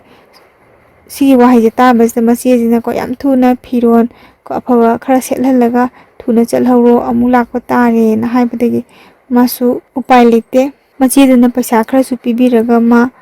ꯃꯄꯨꯔꯣꯏꯕꯁꯦ ꯂꯥꯛꯄ ꯌꯦꯡꯉꯒ ꯃꯥꯁꯦ ꯑꯣꯐꯤꯁꯇ ꯂꯥꯛꯑꯦꯕꯀꯣ꯫ ꯑꯗꯒꯤ ꯑꯣꯐꯤꯁꯀꯤ ꯃꯃꯥꯟꯅꯕꯤꯁꯤꯡꯗ ꯇꯝꯕꯗꯒꯤ ꯃꯃꯥꯟꯅꯕꯤꯁꯤꯡꯅꯀꯣ ꯃꯈꯣꯏꯗ ꯅꯤꯅꯤ ꯍꯨꯝꯅꯤ ꯂꯩꯔꯨꯁꯦꯅ ꯍꯥꯏꯕꯗꯒꯤ ꯃꯥꯁꯦ ꯂꯩꯔꯦ꯫ ꯃꯄꯥꯝꯗ ꯂꯩꯔꯕꯁꯨ ꯃꯥꯁꯦ ꯊꯤꯕ ꯑꯗꯨꯝ ꯆꯠꯂꯝꯒꯅꯤꯅ ꯈꯟꯕꯒꯤ, ꯑꯗꯨꯕꯨ ꯃꯃꯥꯟꯅꯕꯤꯒꯤꯀꯣ ꯅꯨꯄꯥꯁꯨ ꯂꯩꯕꯅꯤꯅ ꯃꯥꯁꯨ ꯏꯀꯥꯏꯕ ꯑꯃꯁꯨ ꯌꯥꯎꯋꯦ꯫ ꯑꯗꯨꯅ ꯃꯃꯥꯟꯅꯕꯤ ꯍꯣꯏꯒꯤ ꯚꯔꯥꯒꯤ ꯀꯥ ꯑꯃꯗ ꯃꯥꯁꯦ ꯂꯩꯔꯦ꯫ ꯐꯤꯔꯣꯜ ꯀꯔꯤ ꯀꯔꯥ ꯑꯗꯒꯤ ꯂꯣꯏꯅ ꯄꯤꯕꯤꯕꯗꯣ, ꯆꯥꯕꯗꯤ ꯃꯈꯣꯏꯗ ꯄꯨꯟꯅ ꯆꯥꯁꯦ ꯍꯥꯏꯕꯗꯒꯤ ꯄꯨꯟꯅ ꯆꯥꯔꯦ꯫ ꯃꯣꯏꯒꯤ ꯚꯔꯥꯒꯤ ꯀꯥꯁꯤꯡ ꯑꯗꯣ ꯐꯦꯃꯤꯂꯤ ꯂꯩꯕꯁꯨ ꯌꯥꯎꯏ, ꯑꯗꯒꯤ ꯁꯣ ꯗ꯭ꯔꯥꯏꯚꯔꯁꯨ ꯂꯩ꯫ ꯃꯥꯅ ꯍꯧꯖꯤꯛꯀꯤ ꯅꯨꯄꯤꯁꯤꯅ ꯑꯣꯐꯤꯁ ꯆꯠꯂꯝꯗꯥꯏꯗ ꯐꯤ ꯍꯣꯡꯕ ꯅꯠꯇ꯭ꯔꯒ ꯑꯣꯐꯤꯁ ꯍꯜꯂꯛꯄꯒꯤ ꯐꯤꯔꯣꯜ ꯍꯣꯡꯗꯣꯛꯄꯁꯦ ꯇꯟꯖꯥ ꯌꯦꯡꯉꯒ ꯅꯨꯄꯥꯁꯤꯡꯁꯦ ꯐꯠ ꯐꯠ ꯍꯦꯛꯇ ꯆꯪꯂꯛꯄ, ꯀꯩꯅꯣꯝꯃ ꯍꯪꯖꯤꯟꯅꯔꯒ ꯑꯗꯨꯝ ꯊꯣꯛꯈꯤꯕꯁꯤ ꯌꯥꯎꯏ꯫ ꯅꯣꯡꯃꯁꯨ ꯑꯣꯐꯤꯁ ꯀꯨꯝꯃꯛꯄ ꯃꯇꯝꯗ ꯅꯣꯡ ꯀꯟꯅ ꯆꯨꯔꯛꯄꯗꯒꯤ ꯑꯣꯇꯣꯗꯒꯤ ꯍꯦꯛ ꯀꯨꯝꯊꯔꯛꯄ ꯅꯣꯡꯅ ꯃꯌꯥꯝ ꯋꯥ ꯇꯥꯔꯛꯄꯗ ꯅꯨꯄꯥ ꯑꯃꯅ ꯁꯥꯇꯤꯟ ꯑꯃ ꯄꯥꯏꯔꯒ ꯍꯥꯏꯇꯥꯔꯦꯅꯦ, ꯉꯁꯥꯏꯒꯤ ꯃꯉꯣꯟꯗ ꯆꯥꯟꯁ ꯌꯦꯡꯕ ꯅꯨꯄꯥꯗꯨ ꯃꯥꯜꯂꯦꯀꯣ ꯑꯗꯨ ꯉꯥꯏꯔꯝꯃꯦ꯫ ꯑꯗꯩ ꯍꯧꯖꯤꯛꯀꯤ ꯅꯨꯄꯤꯁꯤ ꯃꯥꯁꯦ ꯑꯉꯥꯡ ꯅꯠꯇꯦꯀꯣ, ꯑꯗꯒꯤ ꯅꯣꯡꯃꯗꯤ ꯁꯤꯒꯨꯝꯕ ꯊꯧꯗꯣꯛ ꯋꯥꯊꯣꯛꯁꯦ ꯃꯌꯥꯝ ꯑꯃ ꯊꯣꯛꯂꯛꯄ ꯌꯥꯏ, ꯀꯩꯅꯣ ꯅꯨꯄꯤ ꯑꯩꯈꯣꯏꯗ ꯇꯧꯕꯤꯔꯤꯁꯦ ꯀꯥꯏꯅ ꯑꯍꯤꯡ ꯀꯌꯥ ꯇꯨꯝꯗꯕ ꯍꯥꯏꯇꯥꯔꯦ, ꯑꯍꯤꯡ ꯀꯌꯥ ꯇꯨꯝꯗꯅ ꯂꯦꯜꯂꯤ ꯃꯥꯁꯦ꯫ ꯑꯗꯒꯤ ꯚꯔꯥꯒꯤ ꯀꯥꯁꯤꯗ ꯂꯩꯔꯒ ꯐꯠꯇꯕ ꯃꯤꯅ ꯆꯪꯉꯛꯑꯒ ꯑꯩꯕꯨ ꯐꯠꯇꯕ ꯊꯕꯛ ꯇꯧꯕꯤꯒꯗ꯭ꯔꯥ ꯀꯥꯏꯅ ꯈꯟꯕ ꯁꯤꯁꯨ ꯃꯌꯥꯝ ꯑꯃ ꯌꯥꯎꯏ꯫ ꯀꯨꯏꯔꯗꯤ ꯃꯥꯁꯦ ꯐꯖꯐꯝ ꯂꯩꯔꯣꯏꯅ ꯈꯟꯕꯗꯒꯤ ꯃꯃꯥꯟꯅꯕꯤꯁꯤꯡꯁꯤꯒ ꯇꯥꯟꯅꯔꯦ꯫ ꯈꯔ ꯂꯥꯞꯅ ꯂꯩꯕꯀꯣ ꯃꯃꯥꯟꯅꯕꯤꯁꯤꯒ ꯑꯃꯨꯛ ꯃꯈꯣꯏꯗ ꯂꯩꯔꯁꯦ, ꯑꯗꯒꯤ ꯁꯨꯇꯤꯁꯨ ꯂꯧꯊꯣꯛꯑꯣꯅ ꯍꯥꯏꯕꯗꯒꯤ ꯃꯥꯁꯦ ꯇꯧꯐꯝ ꯑꯃ ꯈꯪꯗ꯭ꯔꯦ꯫ ꯑꯗꯩ ꯃꯃꯥꯟꯅꯕꯤꯁꯤꯡꯅꯁꯨ ꯍꯥꯏꯔꯦ ꯅꯪꯒꯤ ꯅꯄꯨꯔꯣꯏꯕꯗꯨꯅꯀꯣ ꯑꯩꯈꯣꯏꯒꯤ ꯕꯦꯛꯇ ꯑꯗꯒꯤ ꯊꯥꯡ ꯍꯥꯞꯄꯒ ꯑꯣꯐꯤꯁꯇ ꯅꯪ ꯊꯤꯕ ꯂꯥꯛꯑꯦ ꯀꯥꯏꯅ ꯃꯍꯩ ꯁꯨꯝ ꯂꯣꯏꯅ ꯇꯥꯟꯅꯔꯛꯄꯗꯣ ꯅꯣꯡꯃ ꯅꯤꯅꯤꯒꯤ ꯃꯃꯥꯡꯗꯁꯨ ꯂꯥꯛꯍꯧꯋꯦ ꯀꯥꯏꯅ ꯍꯥꯏꯕꯗꯒꯤ ꯃꯥꯁꯦ ꯒ꯭ꯌꯥꯟ ꯃꯦꯟ ꯇꯥꯗ꯭ꯔꯕꯀꯣ, ꯄꯨꯟꯁꯤꯁꯦ ꯑꯗꯨꯛꯀꯤ ꯃꯇꯤꯛ ꯋꯥꯁꯜꯂꯛꯄꯗꯣ ꯃꯥꯁꯦ ꯃꯐꯝ ꯑꯃꯗ ꯑꯃꯨꯛ ꯂꯣꯠꯂꯦ ꯀꯣ꯫ ꯃꯄꯨꯔꯣꯏꯕꯁꯤꯅ ꯃꯥꯕꯨ ꯅꯣꯡꯃ ꯀꯥꯡꯗꯅ ꯊꯤꯕꯁꯤ ꯅꯨꯄꯥꯁꯤꯅꯁꯨ ꯈꯪꯕ ꯀꯣ꯫ ꯅꯨꯄꯥ ꯍꯥꯏꯔꯤꯁꯦ ꯀꯔꯝꯕ ꯃꯈꯜꯒꯤ ꯅꯨꯄꯥꯅꯣ ꯑꯩ ꯈꯪꯉꯛꯇ꯭ꯔꯦ꯫ ꯃꯥꯅ ꯋꯥꯔꯤ ꯊꯥꯕꯤꯔꯛꯄꯗ ꯅꯨꯄꯥ ꯑꯃꯅ ꯍꯥꯏꯗꯅꯀꯣ ꯃꯉꯣꯟꯗ ꯆꯥꯟꯁ ꯌꯦꯡꯉꯤꯕ ꯅꯨꯄꯥꯗꯨꯔꯥ ꯅꯠꯇ꯭ꯔꯒ ꯑꯇꯣꯞꯄ ꯃꯥꯒꯤꯗꯃꯛꯇ ꯐꯅꯕ ꯈꯟꯕꯤꯔꯤꯕ꯭ꯔꯥ ꯀꯣ꯫ ꯅꯨꯄꯥꯁꯦ ꯃꯈꯜ ꯌꯥꯝꯃꯤ, ꯍꯧꯖꯤꯛꯀꯤ ꯅꯨꯄꯤꯁꯤꯅꯕꯨꯗꯤ ꯐꯠꯇꯅꯗꯤ ꯄꯥꯈꯟꯗ ꯈꯟꯖꯕꯀꯣ, ꯁꯤꯅꯁꯨ ꯑꯗꯨꯝ ꯋꯥꯔꯤꯁꯤꯗꯤ ꯑꯗꯨꯝ ꯏꯇꯥꯗ ꯇꯥꯟꯅꯔꯦꯗꯅ꯫ ꯃꯐꯝꯁꯤꯗ ꯚꯔꯥꯁꯤꯗ ꯂꯩꯕ ꯃꯤ ꯈꯨꯗꯤꯡꯃꯛ ꯂꯣꯏ ꯇꯥꯟꯅꯕꯗꯒꯤ ꯁꯨꯃꯥꯏꯅ ꯇꯧꯔꯒ ꯃꯥꯁꯦ ꯃꯃꯥꯟꯅꯕꯤꯒꯤ ꯃꯌꯨꯝꯁꯤꯗ ꯂꯩꯔꯦ꯫ ꯃꯐꯝꯁꯤꯗ ꯂꯩꯕ ꯃꯤ ꯈꯨꯗꯤꯡꯃꯛꯅꯀꯣ ꯍꯧꯖꯤꯛꯀꯤ ꯅꯨꯄꯤꯁꯦ ꯏꯆꯦ ꯏꯆꯦꯒ ꯍꯥꯏꯔꯒ ꯍꯥꯏꯗꯤ ꯃꯆꯦꯒꯨꯝꯅ ꯂꯨꯅ ꯇꯧꯋꯤ, ꯐꯥꯒꯤ ꯀꯌꯥ ꯑꯗꯨꯝ ꯇꯧꯗꯨꯅ ꯍꯌꯦꯡꯋꯥꯏꯐꯥꯎ ꯁꯨꯃꯥꯏꯅ ꯂꯩꯃꯤꯟꯅꯁꯤ ꯈꯣꯠꯁꯤ ꯀꯥꯏꯅ ꯑꯗꯨꯝ ꯃꯇꯝ ꯈꯔꯗꯤ ꯅꯨꯡꯉꯥꯏꯅ ꯃꯈꯣꯏꯗ ꯂꯩꯔꯦ꯫ ꯍꯧꯖꯤꯛꯀꯤ ꯅꯨꯄꯤꯁꯤꯒꯤ ꯋꯥꯔꯤꯁꯦ ꯇꯥꯕꯗꯀꯣ ꯃꯃꯥꯟꯅꯕꯤꯒꯤ ꯑꯩꯈꯣꯏꯒꯤ ꯃꯄꯥ ꯃꯃꯥꯅꯀꯣ ꯋꯥꯔꯤꯁꯦ ꯇꯥꯖꯔꯒ ꯃꯆꯥꯗ ꯃꯆꯥꯒꯨꯝꯅ ꯂꯨꯅ ꯇꯧꯕꯤ꯫ ꯃꯐꯝꯁꯤꯗ ꯂꯩꯕꯗꯒꯤꯗꯤ ꯃꯥꯒꯤ ꯑꯀꯤꯕ ꯅꯨꯡꯁꯥ ꯊꯤꯕ ꯑꯃꯠꯇ ꯂꯩꯇ꯭ꯔꯦ꯫ ꯄꯨꯛꯅꯤꯡ ꯋꯥꯏꯁꯪꯅ ꯍꯥꯏꯗꯤ ꯃꯣꯏꯒꯤ ꯑꯣꯏꯕ ꯁꯪꯁꯥꯔꯁꯤꯗ ꯃꯥꯁꯨ ꯇꯤꯟꯈꯤ꯫ ꯃꯃꯥꯟꯅꯕꯤꯁꯤꯗꯤ ꯑꯣꯐꯤꯁ ꯑꯗꯨꯝ ꯆꯠꯂꯦ, ꯑꯗꯨꯒ ꯃꯥꯒꯤ ꯃꯄꯨꯔꯣꯏꯕꯁꯤꯅ ꯃꯥꯕꯨ ꯊꯤꯕꯒꯤ ꯄꯥꯎꯁꯨ ꯑꯗꯨꯝ ꯇꯝꯃꯤ꯫ ꯃꯐꯝꯁꯤꯗ ꯂꯩꯔꯤꯕ ꯃꯃꯥꯟꯅꯕꯤꯒꯤ ꯃꯣꯏꯒꯤ ꯕꯕꯥ ꯏꯃꯥꯁꯦ ꯃꯣꯏꯁꯦ ꯑꯌꯨꯛ ꯉꯟꯇꯥꯅ ꯐꯥꯔꯝꯗ ꯆꯠꯄꯖꯥꯠꯅꯦꯕ꯫ Dagi mamanabi sigi manau nupasina mana cycle da cha achapo thinba chappada hojiki nupi se masu cycle mahinda tongaga farm da chalaga thabak suba yawi tuga mama pa hai tai mamanabi gi mugi babai masna kedobogi la ibano nusa marak sida wari ne kai chalo kasmana ga macha dongna yam luna tawbi ko tasing na hojiki nupi sigi punsi sida mangonda awaba na karino nungai bana karino habase khandok khangdaba punsi mo oi nusa marak sida ko pot thaba ising saiba napi phanba ma loina haire nungtigi thabak suba chapasina magi awa pothapam haibado oire nusa da thaba amutang sudaba ko nusa makta suraga su wakhal dikhran kano wakhal dikhra santi oiba haibado oijaye dagi mama panaga thabak sudaba ko megi mamanabi gi moi babai man thabak sudaba matamda mamanabi ji gi mapasiga kogi cycle tongaga farm daga chetli manau nupasina surta daba sai kyama saksai adum ingaw ngawna leijabado adagi surta da bisai da sabani na mana maning daga cycle maning daga tonga ko adi puli payu makai nokpu su yawi nokpa kawraba ko mase magi kyani amumu ko nolakpa thamoi sengba misingi marakta leibase kaya da nungai bano kaina khanjabado pura dalangi nungai ba dei mafamduda ko nongbada maning makha tamna nokseba phangkide mamanabi gi mopase pakhang oibaina ko tumin yu khara thakpa jani hai yu khara dum pek amani dum paisa bajani moibani khakka farm chapa matamda manau pasina tumina mayo macha maga puraga pure ko hai ko ichena ju khara tho man tha saba loi phar dawne kai ga phagi gate tawe dispo maga thakhale masu man tha sa phani hai bagi thakkiba ga yawi hai ade ma se ko ka nga ga tummaga lethokpa manau pasina pakhatana ko makokta isinga hairaga laknabi hai ngawba pharaga mayumda punna halakminai masdai dakthai se phattaba wakhalon amde natte machi manau oibagi mage oiba sangsara humda dum thakpa jani sumaina waba khara pharakpada suti matamju dum loikhre office ki ma suti lawdo mana office karakpa matamda moi office ki mi khudimak magi wari khangdaba yaramdre adagi moigi office ki sarsina ko mon thai nang toina lakanu marak ta la o kain haibibado uyebaki minungsi upi bhai tarne nungtigi nang office counter su yani da kain sumaina mangonda haibiki nangi nupadu su lakidre ado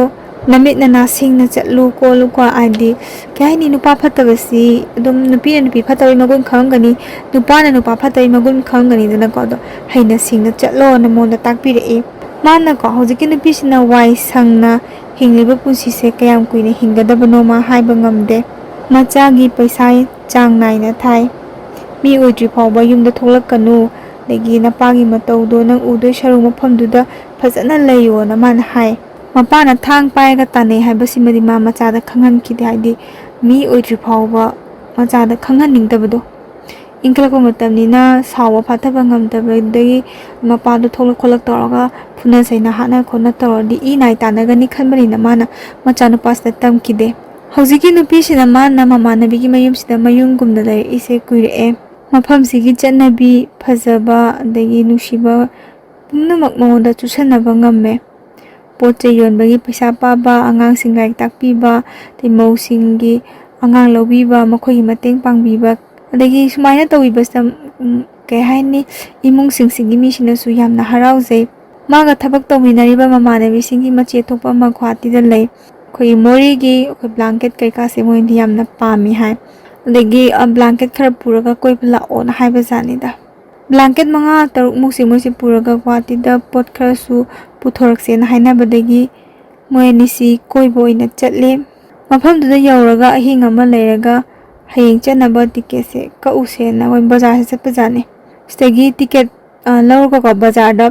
pot lairinge da makoi machega nupa amaga thengnaraga wari sanagi tasingna hojiki nupi se madi kaisu khalludeba yenglude nupa du na chana thaknaba pot mayam leiraga nga su leiraga lakminare saksang du ko moi ahum thong thaktana tawre aduga hojiki nupi se madi saman banina ko wa baga ka macha ma da hipta haidi hiptharaga leire apikpa ka du da dagi kitchen su kaisu dagi loinak pothapam kai hifam kai ka loi obajani moigi mache do mafam du da kai tawraga leibano haibadumadi hojiki nupi sina khangde hangsu hangude thongba loiraga chak char se na hojiki nupi se ma se kausala ꯀꯧꯁꯜꯂꯒ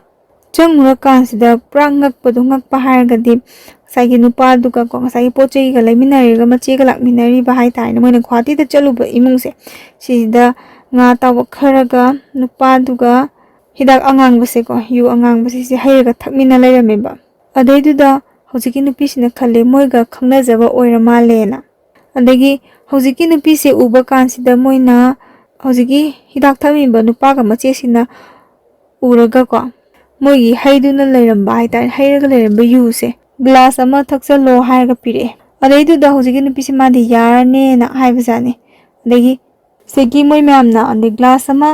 ꯍꯩꯔꯒ ꯊꯛꯆꯜꯂꯣ ꯆꯥꯛ ꯆꯥꯕ ꯅꯨꯡꯉꯥꯏꯕꯅꯦ ꯀꯩꯁꯨ ꯉꯥꯎꯔꯣꯏ ꯊꯛꯑꯣꯅ ꯁꯨꯝ ꯍꯥꯏꯔꯛꯄꯗꯒꯤ ꯃꯃꯥꯟꯅꯕꯤꯁꯤꯁꯨ ꯊꯛꯆꯟꯈ꯭ꯔꯦ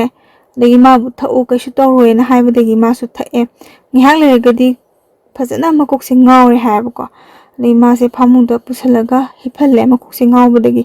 ꯆꯥꯛꯁꯨ ꯆꯥꯗꯅ ꯃꯥꯁꯦ ꯑꯗꯨꯝ ꯇꯨꯝꯈ꯭ꯔꯦ ꯑꯍꯤꯡꯗ ꯃꯥꯁꯦ ꯃꯤꯀꯞ ꯊꯣꯛꯂꯛꯄ ꯃꯇꯝꯗꯗꯤ ꯅꯥꯀꯟꯗ ꯉꯁꯥꯏꯒꯤ ꯅꯨꯄꯥ ꯃꯁꯛꯁꯨ ꯈꯪꯅꯗꯕꯁꯦ ꯅꯥꯀꯟꯗ ꯍꯤꯞꯄꯒ ꯂꯩꯔꯝꯃꯦ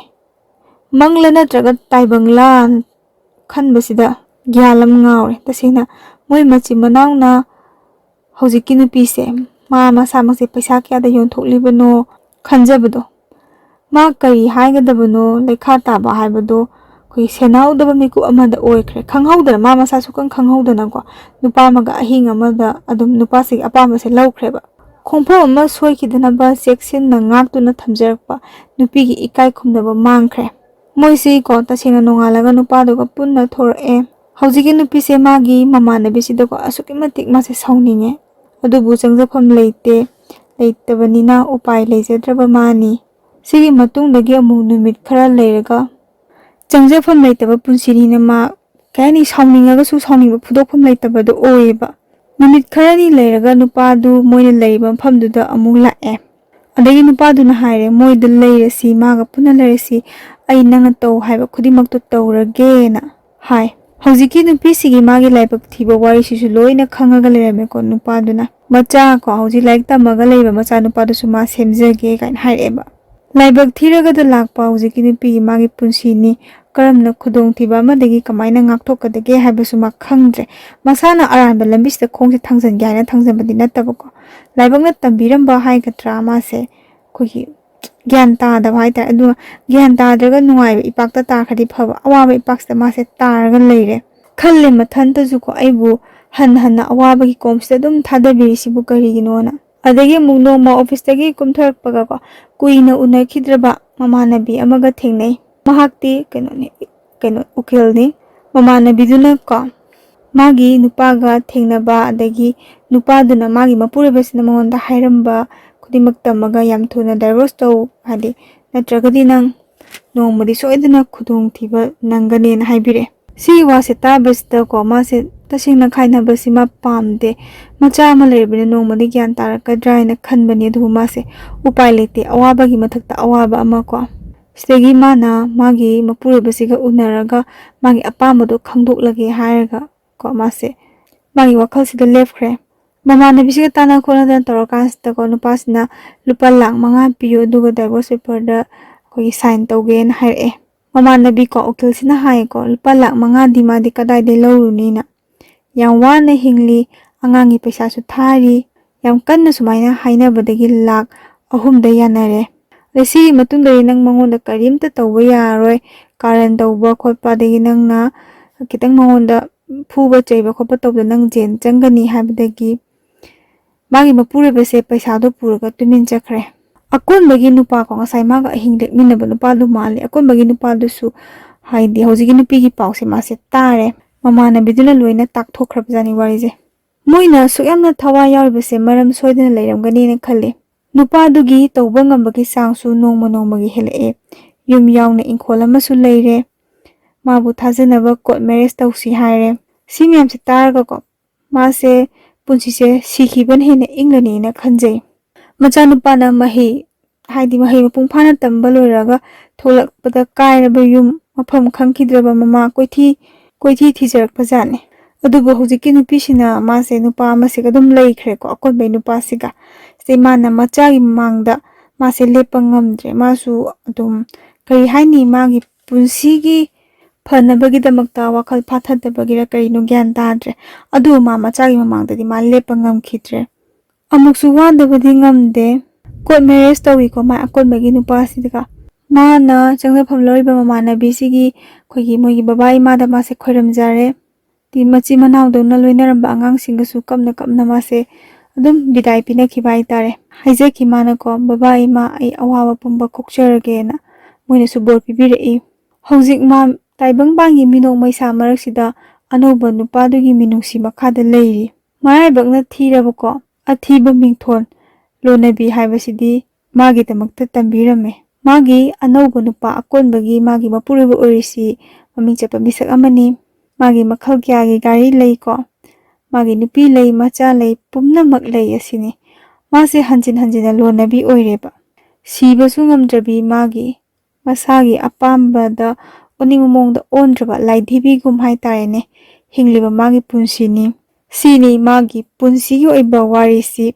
ꯃꯥꯒꯤ ꯄꯨꯟꯁꯤꯒꯤ ꯑꯣꯏꯕ ꯋꯥꯔꯤꯁꯦ ꯂꯤꯊꯣꯛꯈꯤꯕꯗꯀꯣ ꯑꯣꯝꯆꯥꯛꯅꯔꯕ ꯃꯥꯒꯤ ꯊꯃꯣꯏꯁꯦ ꯏꯌꯥꯡ ꯌꯥꯡꯕꯒꯨꯝ ꯇꯧꯏ ꯍꯥꯏ ꯃꯥꯒꯤ ꯋꯥꯔꯤꯁꯤꯗ ꯃꯌꯥꯝꯅ ꯃꯥꯕꯨ ꯅꯣꯛꯅꯕꯤꯒꯅꯨ ꯃꯥꯒꯤ ꯑꯁꯦꯡꯕ ꯊꯣꯛꯈꯤꯕ ꯄꯨꯟꯁꯤꯒꯤ ꯋꯥꯔꯤ ꯑꯁꯤ ꯂꯤꯊꯣꯛꯈ꯭ꯔꯕ ꯑꯋꯥꯕ ꯈꯔꯗ ꯑꯣꯏꯔꯁꯨ ꯀꯣꯛꯀꯗ꯭ꯔꯥ ꯈꯟꯅ ꯂꯤꯊꯣꯛꯆꯔꯛꯄꯅꯤ ꯇꯝꯕꯗ ꯌꯥꯝꯅ ꯋꯥꯠꯂꯕꯅꯤ ꯃꯁꯥꯒꯤ ꯇꯁꯦꯡꯅ ꯃꯄꯥꯟ ꯊꯣꯛꯄ ꯈꯔ ꯃꯁꯥꯒꯤ ꯅꯝꯕꯔ 1 ꯇꯧꯕꯁꯦ ꯁꯤ ꯐꯥꯎꯕ ꯃꯀꯣꯛꯇ ꯍꯩꯖꯤꯟꯈ꯭ꯔꯕꯅꯤ ꯍꯥꯏꯀꯣ ꯁꯤꯕꯒ ꯆꯞ ꯃꯥꯟꯅꯅ ꯍꯤꯡꯂꯕ ꯄꯨꯟꯁꯤ ꯑꯃꯅꯤ ꯃꯍꯥꯛꯅ ꯂꯣꯠꯈꯤꯕꯁꯤ ꯃꯐꯝ ꯑꯃꯠꯇ ꯅꯠꯇꯦ ꯑꯅꯤꯇ ꯅꯠꯇꯦ ꯃꯥꯒꯤ ꯂꯥꯏꯕꯛ ꯑꯁꯦ ꯑꯇꯣꯞꯄ ꯀꯅꯥꯒꯨꯝꯕꯤ ꯑꯃꯠꯇꯁꯨ ꯊꯣꯛꯇꯕ ꯑꯣꯏꯁꯅꯨ ꯍꯥꯏꯅ ꯋꯥꯐꯝꯁꯦ ꯊꯝꯕꯤꯔꯛꯏ ꯁꯤꯒꯤ ꯃꯈꯥ ꯇꯥꯕ ꯋꯥꯔꯤ ꯁꯔꯨꯛꯁꯨ ꯂꯩꯔꯤꯕꯀꯣ ꯑꯗꯣ ꯋꯥꯔꯤꯁꯦ ꯑꯗꯨꯛꯀꯤ ꯃꯇꯤꯛ ꯁꯥꯡꯕꯅꯤꯅ ꯑꯩꯅ ꯃꯌꯥꯝꯗ ꯂꯥꯟꯊꯣꯛꯆꯕ ꯃꯇꯝꯗ ꯈꯔ ꯁꯣꯏꯈꯤ ꯂꯥꯟꯈꯤꯕꯁꯨ ꯈꯔꯁꯨ ꯌꯥꯎꯏ ꯑꯗꯣ ꯃꯌꯥꯝꯗ ꯉꯥꯛꯄꯤꯌꯨ ꯑꯗ ꯋꯥꯔꯤ ꯑꯩꯅ ꯃꯌꯥꯝꯗ ꯁꯤꯌꯔ ꯇꯧꯖꯔꯤꯗꯅ ꯁꯤꯌꯔ ꯇꯧꯔꯤꯕ ꯑꯩ ꯏꯁꯥꯃꯛꯁꯨ ꯁ꯭ꯋꯥꯏꯁꯤꯗ ꯒ꯭ꯌꯥꯟ ꯇꯥꯗꯕ ꯀꯣꯛ ꯉꯥꯎꯕ ꯈꯔ ꯂꯩꯌꯦꯕꯀꯣ ꯑꯗꯣ ꯃꯇꯨꯡ ꯇꯥꯕ ꯋꯥꯔꯤꯁꯤꯅ ꯑꯃꯨꯛ ꯀꯃꯥꯏꯅ ꯇꯧꯔꯛꯄ ꯍꯥꯏꯕꯗꯨ ꯑꯩ ꯃꯊꯪꯗ ꯑꯃꯨꯛ ꯋꯥꯔꯤꯁꯦ ꯄꯨꯔꯒ ꯂꯥꯛꯆꯔꯒꯦ ꯋꯥꯔꯤꯁꯦ ꯉꯁꯤꯒꯤꯗꯤ ꯁꯤꯗ ꯂꯣꯏꯁꯤꯟꯖꯔꯒꯦ ꯁꯣꯏꯈꯤ ꯂꯥꯟꯈꯤꯕ ꯌꯥꯎꯔꯕꯁꯨ ꯃꯌꯥꯝꯅ ꯍꯥꯟꯅꯒꯨꯝꯅ ꯉꯥꯛꯄꯤꯌꯨ ꯍꯥꯏꯕ ꯋꯥꯐꯝ ꯊꯝꯖꯔꯤ